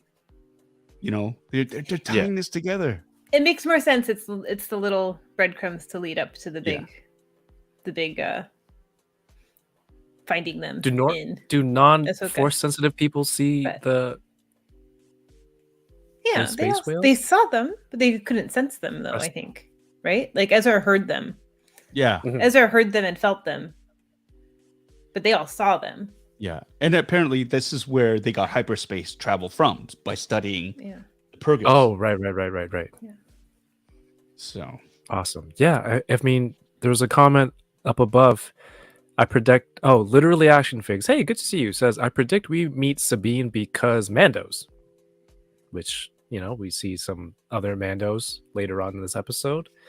We're not going to name who yet because you haven't seen the episode. Oh, I forgot spoiler warning tonight. Too late. It's too good. We're too far in now. Anyway, I'd be okay with that. I'd be okay with that if we don't see Ezra and Thrawn until Ahsoka. But I'd be okay if we saw them too. I might not be okay if we see them, actually. I'm making sense. Right? Yeah. But don't you think that? I think that would steal the thunder from Ahsoka then. I think it would. From I her think show, it would. right? You're right. Yeah, you're right. So, no. It's kind of like, okay. I like to think it means something, though. We're going to see something. Oh, absolutely. That's okay. Tie-in. Final Not episode, just an Easter egg, Rindole. More than an Easter egg. Is he stirring the pot again? Yeah. He's been stirring since the beginning. That's what he does. Oh, there's the man. Carl Weathers. They come out of hyperspace back to Navarro. They have a little welcome message over the comms, like a fancy train ride. Welcome to Navarro and all these things. And we saw in the trailer the town. They got all bougie. The town got all bougie, like gentrified Navarro. And they do the "you son of a bitch" handshake. A little similar. A callback. And all right, let me see where we're at here. And he has little droids carrying I love them. his cape, the train of his shawl. I don't know what kind of. Yeah, but we looked at the trailer. He didn't have a band following him. They were just in the town square. But they look up the IG 11 statue, which we last saw him. He blew up in the lava. And we're like, why is he in the middle of the town? Did they need to? Is he some sort of town hero that he key in or somebody that gave up Yeah. their robot life so they're memorializing him. Yes. Well, he did though. He took out the last of that, the Imperial presence on there. And then it was Mando, because then after that it was just Moff Gideon, and Mando cut him, like blew up his TIE fighter, right? So that was it. It was IG-11 that swept them all away, basically. He's got little cloak droids, you guys.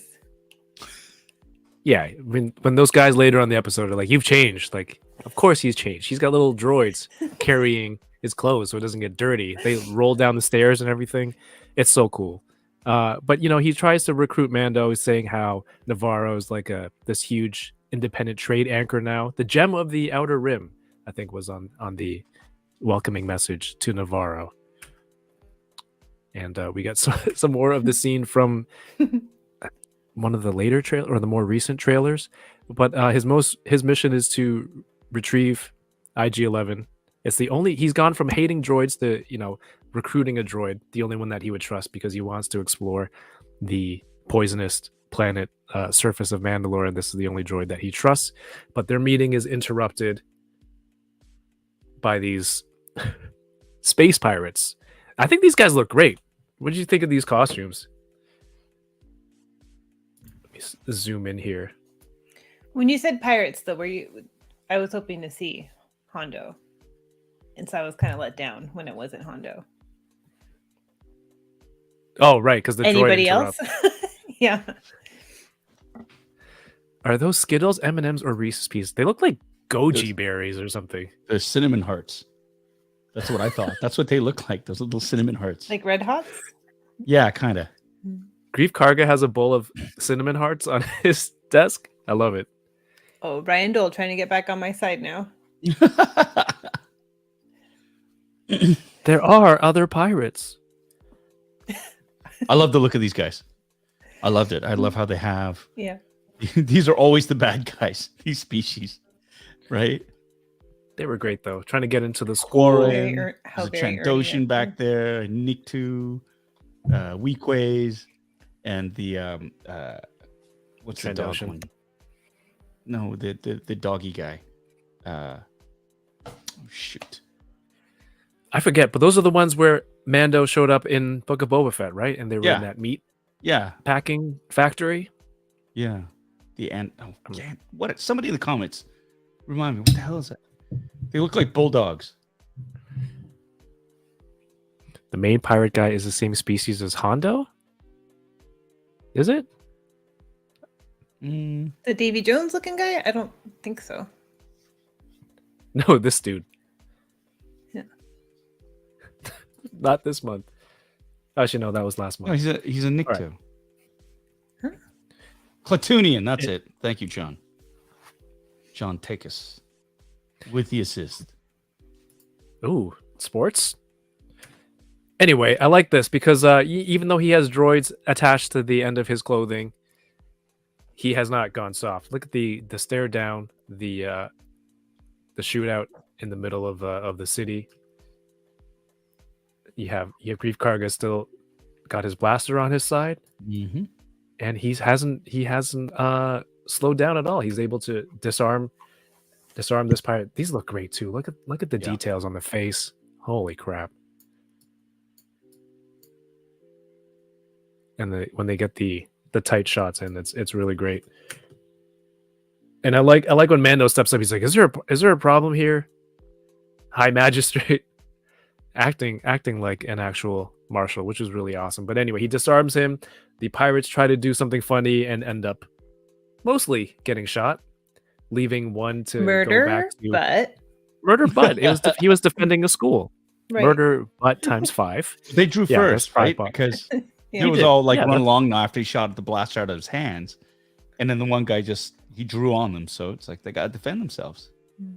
So is it murder if it's self-defense? Self-defense, but times 5. I thought this was kind of not the best move. It's like, oh, should we let him go? Well, let him go back to his pirate king, Gordian Shard. Gorian Shard. Gorian Shard. He's like, Navarro is a respectable place now. It's not to be messed with.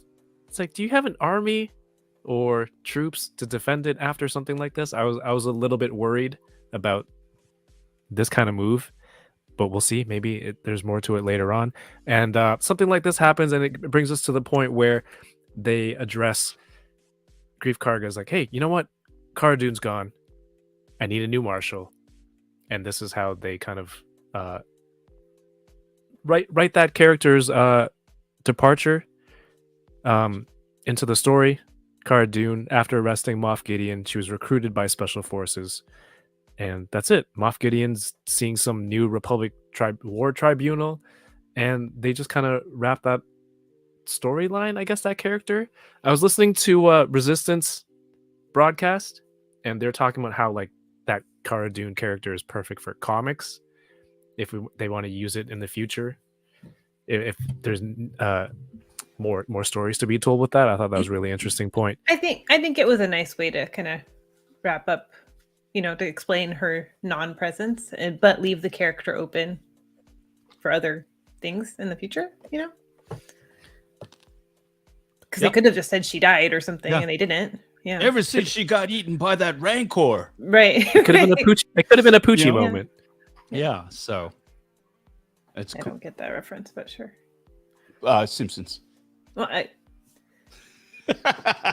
beyond that part. Oh, they wrote it was an animated character they added to the Itchy and Scratchy show that they thought would slay, and it didn't, and so they got rid of the character by just saying he had to fly back home to his alien planet, and then they made him fly off into space, but they used the cell animation. Yeah, that one cell, and they animated it properly. They just lifted the frame out, and then said Poochie died on his way home to his home planet. Anyway, chat, what do you think of how this was tied into the plot? I like this part, and Mando suggests, I'm busy. Why don't you look to the New Republic for a marshal? And Grief Karga, I don't want to bow down to a faraway bureaucracy. He's building something nice here.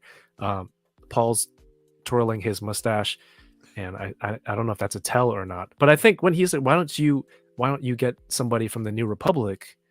Carson Teva has been snooping around these regions the last few episodes. Maybe there's something. I'm looking at the camera for the chat, not you, Paul. Paul, you go poker face. I don't know. But like, what if, something to do with Carson Teva? We've seen Carson Teva in the trailer. That would be really cool, is all I'm saying. Yoko, what do you think of that theory? I don't buy it, because Carson Teva has got bigger things on his mind than just Navarro. There's some weird stuff. There's something bigger going on out here? I don't know. I'm paraphrasing. Yeah. In the trailer? Paul, do you know the line? There's something dangerous happening out there. And by the time... Wait. I don't think that's it. And by the time it gets big enough for you to notice, it'll be too late. Yeah. That's it. There it is. That was from like 2 years ago, so... I'm just, there's a mention of New Republic in there. There's just an opportunity. There's an opening there. But you also see their disdain.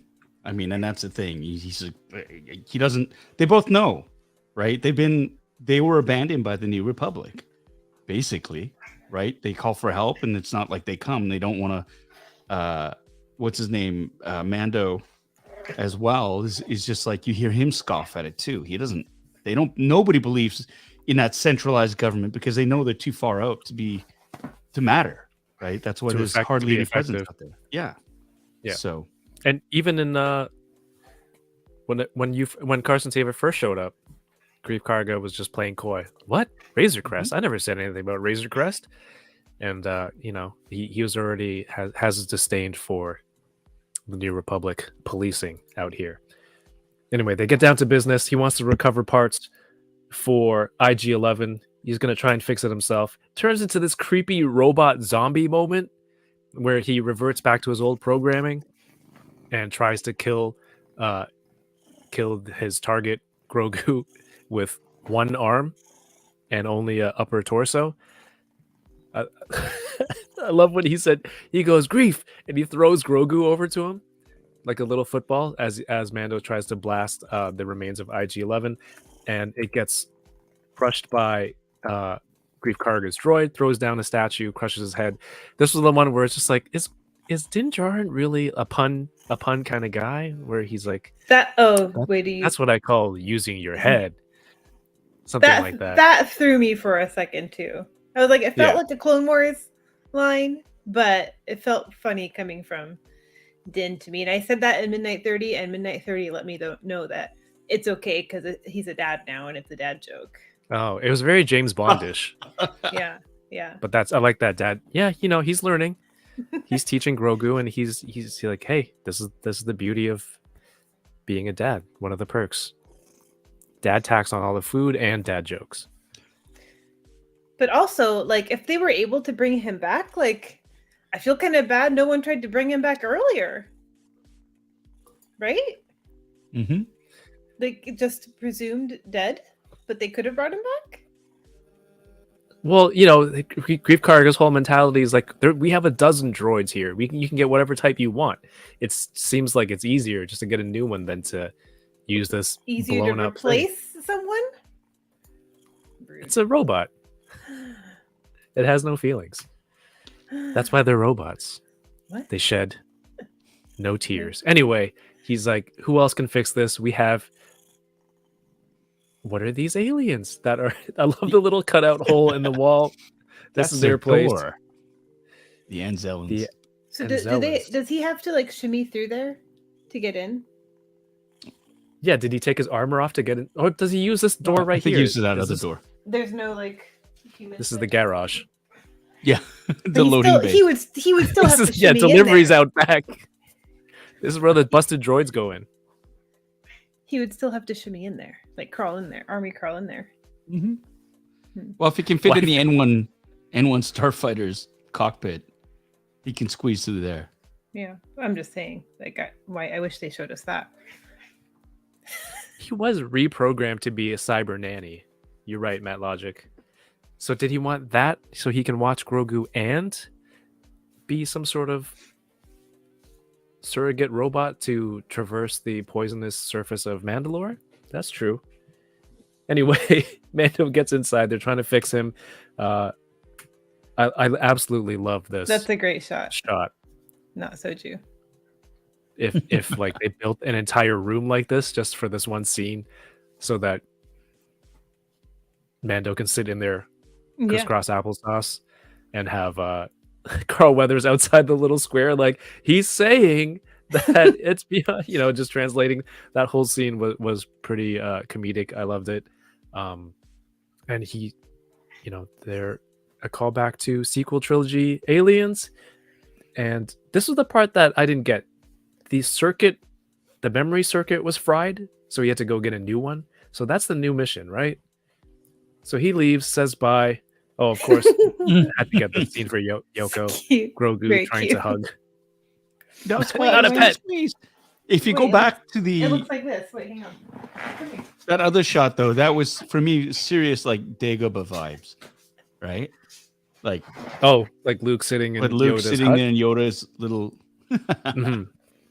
Like that's like that's what I loved about that too. It's like Luke sitting there waiting for Yoda to show him where Yoda was before he realized Yoda was Yoda, right? Yes. He's waiting. Did either of you notice this, or anyone in the chat? He's trying to understand what the guy's saying, and the first thing he defaults to, he's like, I don't understand. Do you speak Huttese? And like that's what he said to Frog Lady. Is that? It's like the first thing he defaults to. It's the only other language he knows. Well, he maybe can speak with the Tuscans too. Yeah. I think and he knows a little bit of Jawa. I think it's because of the Outer Rim, because the Hutts run so much out there. And he was a bounty hunter. The Hutts have so much control in the criminal segment that a lot of people just speak Huttese, right? Because that's kind of like the street language. True. Yeah, Thunder House design. Good question. Is there any Easter eggs in this? I didn't see anything. It's not the like little ladders. Look at the Andor. little ladders. The little look at that. It's basically a diorama. It's like a 1/6 scale diorama in here. And these little Anzellans are just hot toys scale. Oh my climbing god! around. They better Paul would release love it. them. The 3 of Well, you them. can A get it at the 3-pack of Droid Factory. Anzellans. Maybe you can get Ernie to pick one up for you at Disney at the Droid Factory. They are very cute. All right. Of course, I love this, teaching Grogu how to navigate the galaxy. And what does this dial show you? There's pirates. And of course, you know, it backfires. Well, not backfires, but you know, the payback of shooting. Wait, time out. I had a question from when we were talking about how Mando was sleeping. So Grogu can get from his little spot into the main cabin? Yeah, apparently. Seems like it. That's all I wanted to ask. Yes. The answer is yes. Because he buckles in too, or he just goes and snuggles up on his lap. He snuggles underneath like a belt Which or is something really cute, like that. by the way. Yeah. The way he did I want them in the vintage collection, Daniel Sertle. How you? I mean, if you can make a BD1 or a BD1. It would have to be an accessory, huh? Or a buddy. In TVC. No, Hasbro can sell them as a deluxe 3-pack.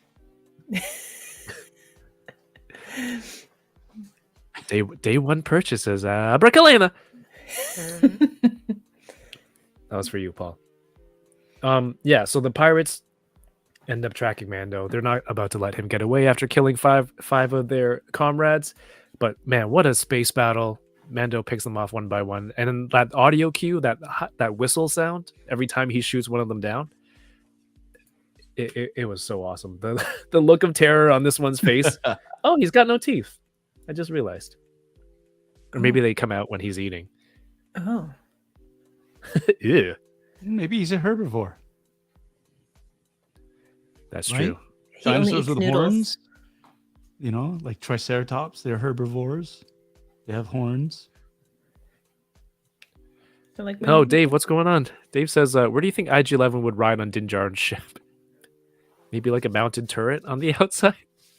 And then he's just got his arms out spinning and shooting. That's a very good question. Mm-hmm.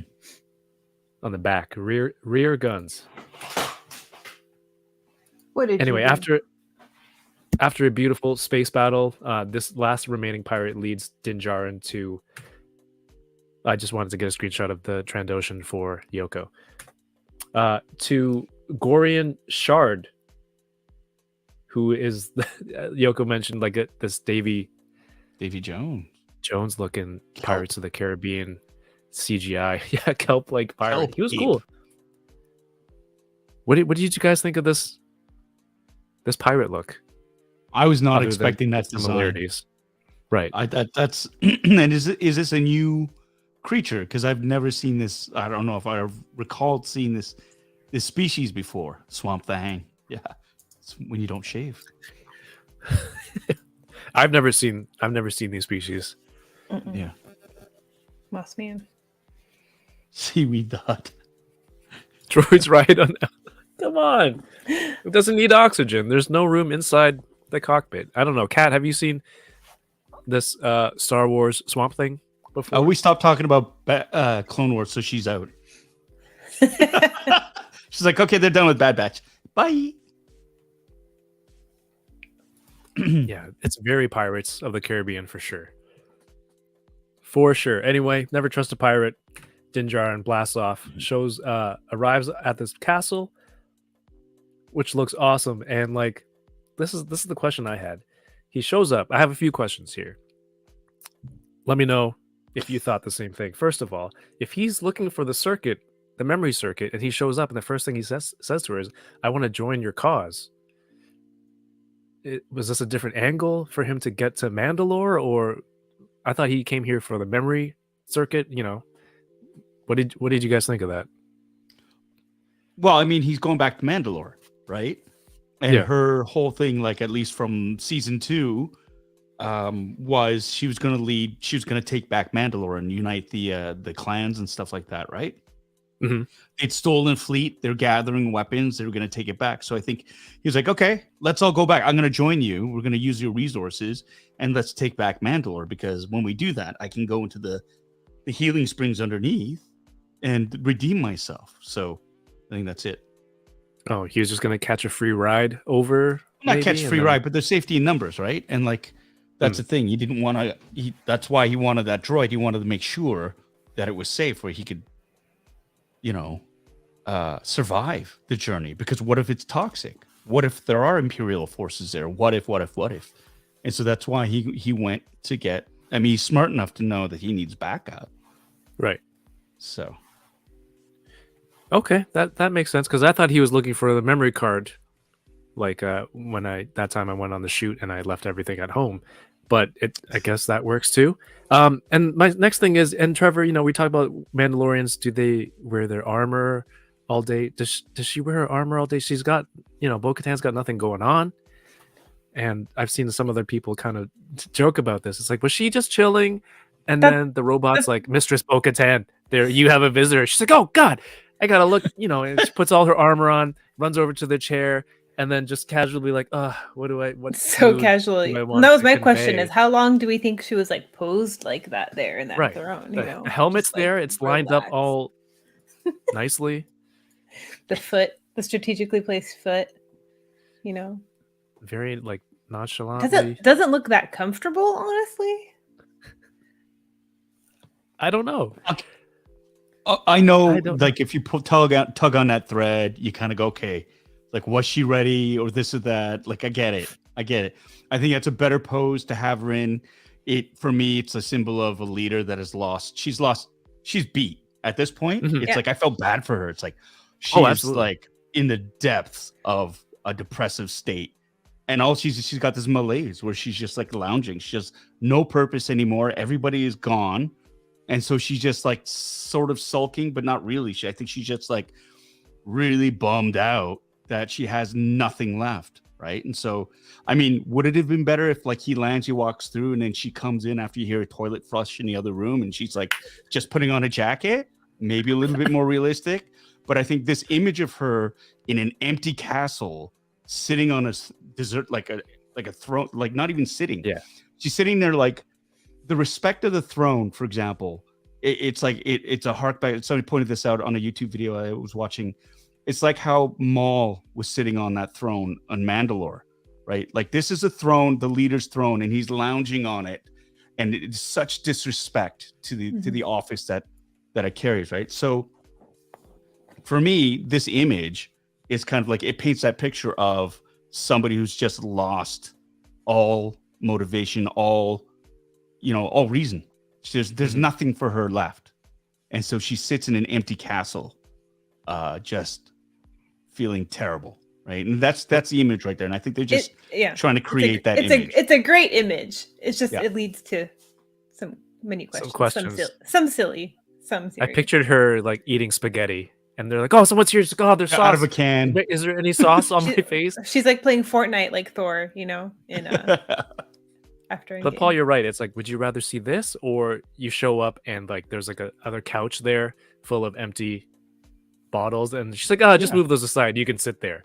It's really kind of showing how she's lost everything, and it's as empty as this room. He mentions, well, what about your plans to retake Mandalore? She's like, well, when I returned without the Darksaber, everyone who was supporting me left, and they're off being mercenaries with the stolen fleet.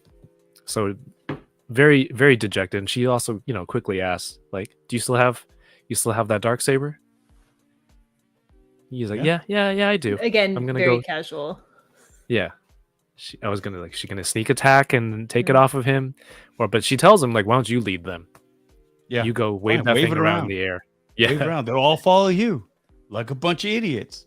So that's the thing. Her disdain for all of that is palpable, right? Like she doesn't care anymore. She doesn't. She's like, oh, you still got it? Let me see it, right? And cut his head off or something like that. She doesn't. She's lost all motivation. And so I think that's the thing. She talks about the cult dividing the people of Mandalore and stuff like that, right? Like how there's all these, I mean, and it's ironic seeing how she was part of one of those factions that helped tear apart her own planet and have her sister killed. But But I mean, I think she's like superstitions, religions, all these things that we're all supposed to believe. She's just like, she's done with it. She's like, it's a fool's errand. And in her mind, she's given up. Like, I've given up. I don't care anymore. So I don't know. It's somebody who's lost themselves, lost their way. And I felt really bad for her. To be honest, I just was like, oh my God, you don't like seeing like a heroic character like that. Well, that just means they're perfect opportunity to have some sort of redemption arc, or show up in another series with another character. Who knows? But she sends Din Djarin off, almost sounding like a Bond villain. You know, goodbye, Din Djarin. Goodbye, Mr. Bond. I don't trust her. I don't trust her. You don't trust anybody, Yoko. Yeah, that's pretty true. But let's see. Her definitely not. Disappointed in John Barenthal's handshake. Not scared of Bill Burr. No. And doesn't trust Bo-Katan. Okay. No. Yeah. Those are my 3 fun. Those are my 3 fun facts. Yeah. Trevor says goodbye, Din Djarin. Exactly. Not a throwaway line. Things are in motion. You think he's going to get jumped there? Oh, she's pretending that there's no army and they're all there waiting for him in the city center, the entrance to the caves. Is that what you're thinking, Trevor? She was just, she wanted to know if he still had the dark saber, you know. So just casually asking. That's what I'm saying. I don't trust her. I think it was a whole depressed act. She was actually doing something. Saw he was coming. let me go look like I'm depressed, and goes and it was an all-one act. Yeah, like this. Yes. And then that's how she looks. As he's walking, she uses her foot, notices the can of spaghetti still on the ground, so she nudges it out of the way. That foot that's just draped over the front there. Yeah. But hey, that's the end of that episode. Yeah. Oh my gosh. It had space beasts and space, like, I don't know, dogfights. I thought it was an awesome Pirates, season. Gunfights. Yeah. Grief Karga and Zellans, droids. Noids. Creatures, droids. It was an awesome Star Wars episode for sleeping. Yeah. Purgils. Yoko, what did you think of the episode? Rebels Easter eggs. I really enjoyed it. For just 30 minutes, they really packed a lot in, I feel like. So I'm really excited about the new one to see where we're going, which part of the story they're going to pick up first, because I feel like there's multiple things happening. Curious who we'll see again, who we won't see again, from this episode. Like if the other Mandos, the child Mando, is he going to have some kind of role in this, or was it just to throw us off at the beginning? But definitely don't trust Bo-Katan. The good thing is, after you watch the stream with us, it's only how many hours? Usually 29 until the next episode. Because last week you had a countdown, 28-ish hours. Mm-hmm. So that's the beauty of us doing it on Monday. Paul, what did you think of this episode? You got to watch it with the cast. I'm biased. You weren't in it. It sucked. It wasn't it? Yeah. Ooh, I was great. You know what? 2 years since we last saw these characters. Well, I mean, a little less than 2 years if you count Book of Boba Fett. But I mean, in terms of continuing where they left off in season 2 and at the end of Book of Boba Fett, it's so interesting how people, like, they saw the runtime initially and they're like, oh my God, it's terrible news. This show sucks. And it's like, honestly, it didn't feel short to me. In terms of storytelling, and hit those notes, it left on a great sort of like continuation. Did I want to see more? Absolutely. Did everybody in that movie theater want to see more? Absolutely. And it was great when they came up and said, well, if you can keep it a secret, don't talk about this for another week because you'll be the first to see it. So because you can't just see one, is what Favreau said. And so everyone cheered, and then they started rolling for the second episode. And it was incredible, like an incredible experience. So Yeah, no, I thought it hit all those story points, picked it up at a good spot. It's hard too, the first episode of any season, because you're doing a bit of a recap, you're laying down the pipes, all the road work, all that stuff. So the foundations for what's going to happen in the next season. So there's a lot of some moments where you're like, okay, we've had this conversation before. Yes, the healing waters, the springs underneath. Yes, we get it. Let's go. But there are people who haven't seen it, right? So it's one of those things where you kind of go, yeah, you just got to be patient, dare I say. But I think it was really good storytelling, good writing. I liked what happened in it, and I think everybody will like what happens in the next episode too. So Ooh. I love Confirmed. this. Rigaloo says, "Dang, Paul already saw episode 2." And Patty goes, "We did. I know. We did. That's gangsta." Patty. Yeah. So people who were at the Mando premiere in Hollywood, in LA, saw 2 episodes last week. So I hope you have your notes ready for episode 2, Paul. I just got this image in my head of you at the end of the episode in the theater, like, "Boo, we want Carson Table." So childish, so damn childish. Yeah, I agree with all of you. 30-something minutes. It's like it could be, depending on the quality and the content they put in that time. Like Paul said, there was so much in there, but I still want more. It could have been 50 minutes and I'd still want more, right? It could be an hour and I'd still want to see more Star Wars Mandalorian. And it's just, again, space creatures, gunfights and spaceship fights. That's so many classic Star Wars elements in an opening episode. I thought it was great. And now I want more Mando stuff. Mando stuff is back. We got to buy more merch. I think there's Mando Mania for, I think, Hasbro releasing new collectibles weekly. And if we see more Hot Toys, I'm sure Paul will be the first one to let us know. R&D Collective just wrote a post. Hot Toys officially releasing tech and record just now. Excuse me while I go and pre-order. 17. Kevin, are we about done here? I'll just pre-order them right now. Just click on the keyboard. Anna's like, stop. Was that what that sound was? No, that was Yoko's cat. Oh, was it? All right. See? Yep, there it is. No, what can I say? This Midnight 30 was so much fun. There was, I forget the total number of people that came in and out of Midnight 30. Because usually people come in, say their piece, then go to bed.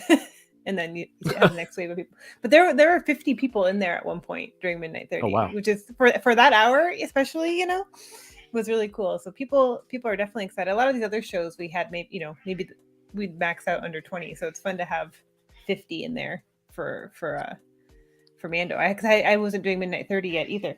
Will you shush? We didn't do Midnight 30 for the first 2 Mando seasons either. So it kind of reminded me back of, WandaVision was the first show we did that for, and it's kind of that same excitement and energy, I think, with Mando season 3 that we haven't seen in any of these other shows since then. So a lot of fun. Shows the hype for the new season. Speaking of Twitch, the Son of Eagle resubbed. You've been subscribed on Twitch for 12 months. That's a whole year in many parts of the world. Says, I'm celebrating my 1-year anniversary. Thank you so much, Alex. Thank you so much. Yoko streams on Twitch. She mentioned Midnight 30, if you're not familiar, on her channel. On Midnight 30, I know sounds strange. It's 12:30 in the morning, Wednesday morning, right after a new episode of The Mandalorian ends. You can go on Twitch at Livin' La Vida Yoko and chat about the new episode with Yoko and the Midnight 30 crew. Did I get any of that right? Yeah, that's right. Twitch twice Tuesdays. Tuesdays, 2 streams on Twitch. Yeah. Twitch twice. Yeah. And so you'll be back tomorrow. What are you doing tomorrow? This is my cue to wrap. We're wrapping it up. Are we wrapping? Am I going first?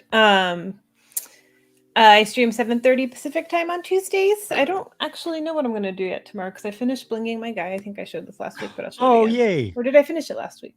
I don't know. There you go. Time is both fast and slow. Lucy is driving me crazy. I don't know if I'm going to start Lego tomorrow. Maybe. I don't know. We'll do something tomorrow at 7:30 and then midnight 30, of course, to talk about chapter. What are we on? Chapter 20? 18. 18? Oh. Bad Tomorrow will Batch? be chapter 18. 18. Oh, 18. Sorry, I was ahead of myself. Midnight 30. Sweet. Come hang out. Come hang out over on Twitch with Yoko and the Midnight 30 crew. We didn't miss anything, right? That's good for this week. This is me professionally Yes, I think seamlessly so. ending this episode. Seamlessly. That's without seams, without hinges. Paul, what have you got going on this week? This week, we're going to be back with another edition of Funboxing Sundays this Sunday. It's been a 3-week hiatus, but it's been a busy time in my life. So got a lot of things to unbox, Star Wars Micro Galaxy stuff.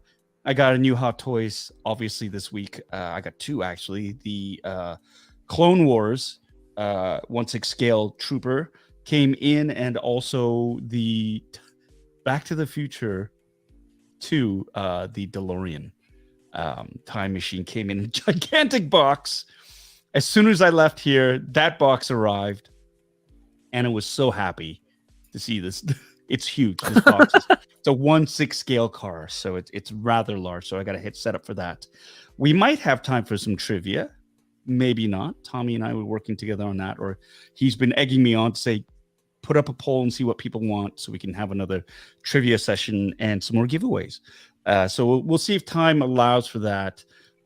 It's just there's a lot of stuff to unbox, and so we're going to be doing that. But again, that's Funboxing Sundays on my YouTube channel, Bitter Asian Dude Inc. 7:00 p.m. Eastern Time on Sundays, where I unbox a geeky collectible. I do a half-ass review, we chat, and there's a drinking game. So join us. John, there you go. Trivia.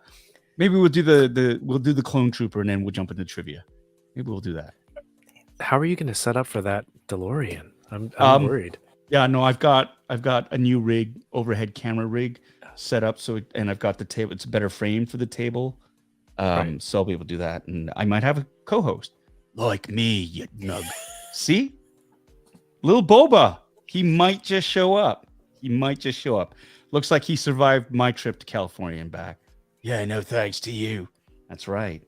But we all know you're Cody. I am not. Yes, you are. No, I'm not. Yes, you are. But we'll have a chat with Ernie about that later on. Thank you, Paul. Hopefully Ernie is back next week. Always great to see Lil Boba. For me, I have Unboxing Thursdays right back here on this channel, 9 p.m. Eastern Thursdays. With my guest this week is No Chewing and Toy Father from the Toy Talk podcast. And on Wednesday at 8:30 Eastern, I'm going to have a chat over on the Resistance broadcast, talking about the new Mando episode. You're gonna have so much fun. I'm very excited. That's when is that? Which day is that? Wednesday. Okay. 8:30 Eastern. Okay. And that's it. So everyone, thank you so much for watching tonight. I hope you had a good time, and maybe you can leave a thumbs up on your way out. Oh, the poll says 76% of people thought the opening scene was a flashback. 24% of people are lying. Wow, hot take. I honestly, wow. Yoko gaslighting the 24%. Maybe I'm just a simpleton who's like, oh, 12%. Okay, I'll say half of the 24%. 24%. Yoko said, didn't we just talk about this toxic fandom, Yoko? Oh yeah, no, I'm kidding. Sorry. Yoko, I trust on that note, I'm gonna hit that thumbs up button. You should too. I already subscribed, so I don't have to do that. But if you're not, think about it. Subscribe. Think about it for a hot second. Just think about it. Just tell them to do it. Weigh the pros and cons. If you enjoyed it, if you're still here, then you can probably just follow or subscribe. What do we do on YouTube? On the platform of your choice. Hit that button. And we'll be back here next week to talk more Bad Batch and Mandalorian. Thank you, everyone. Have a good night and keep toying around. And of course, goodbye, Din Djarin.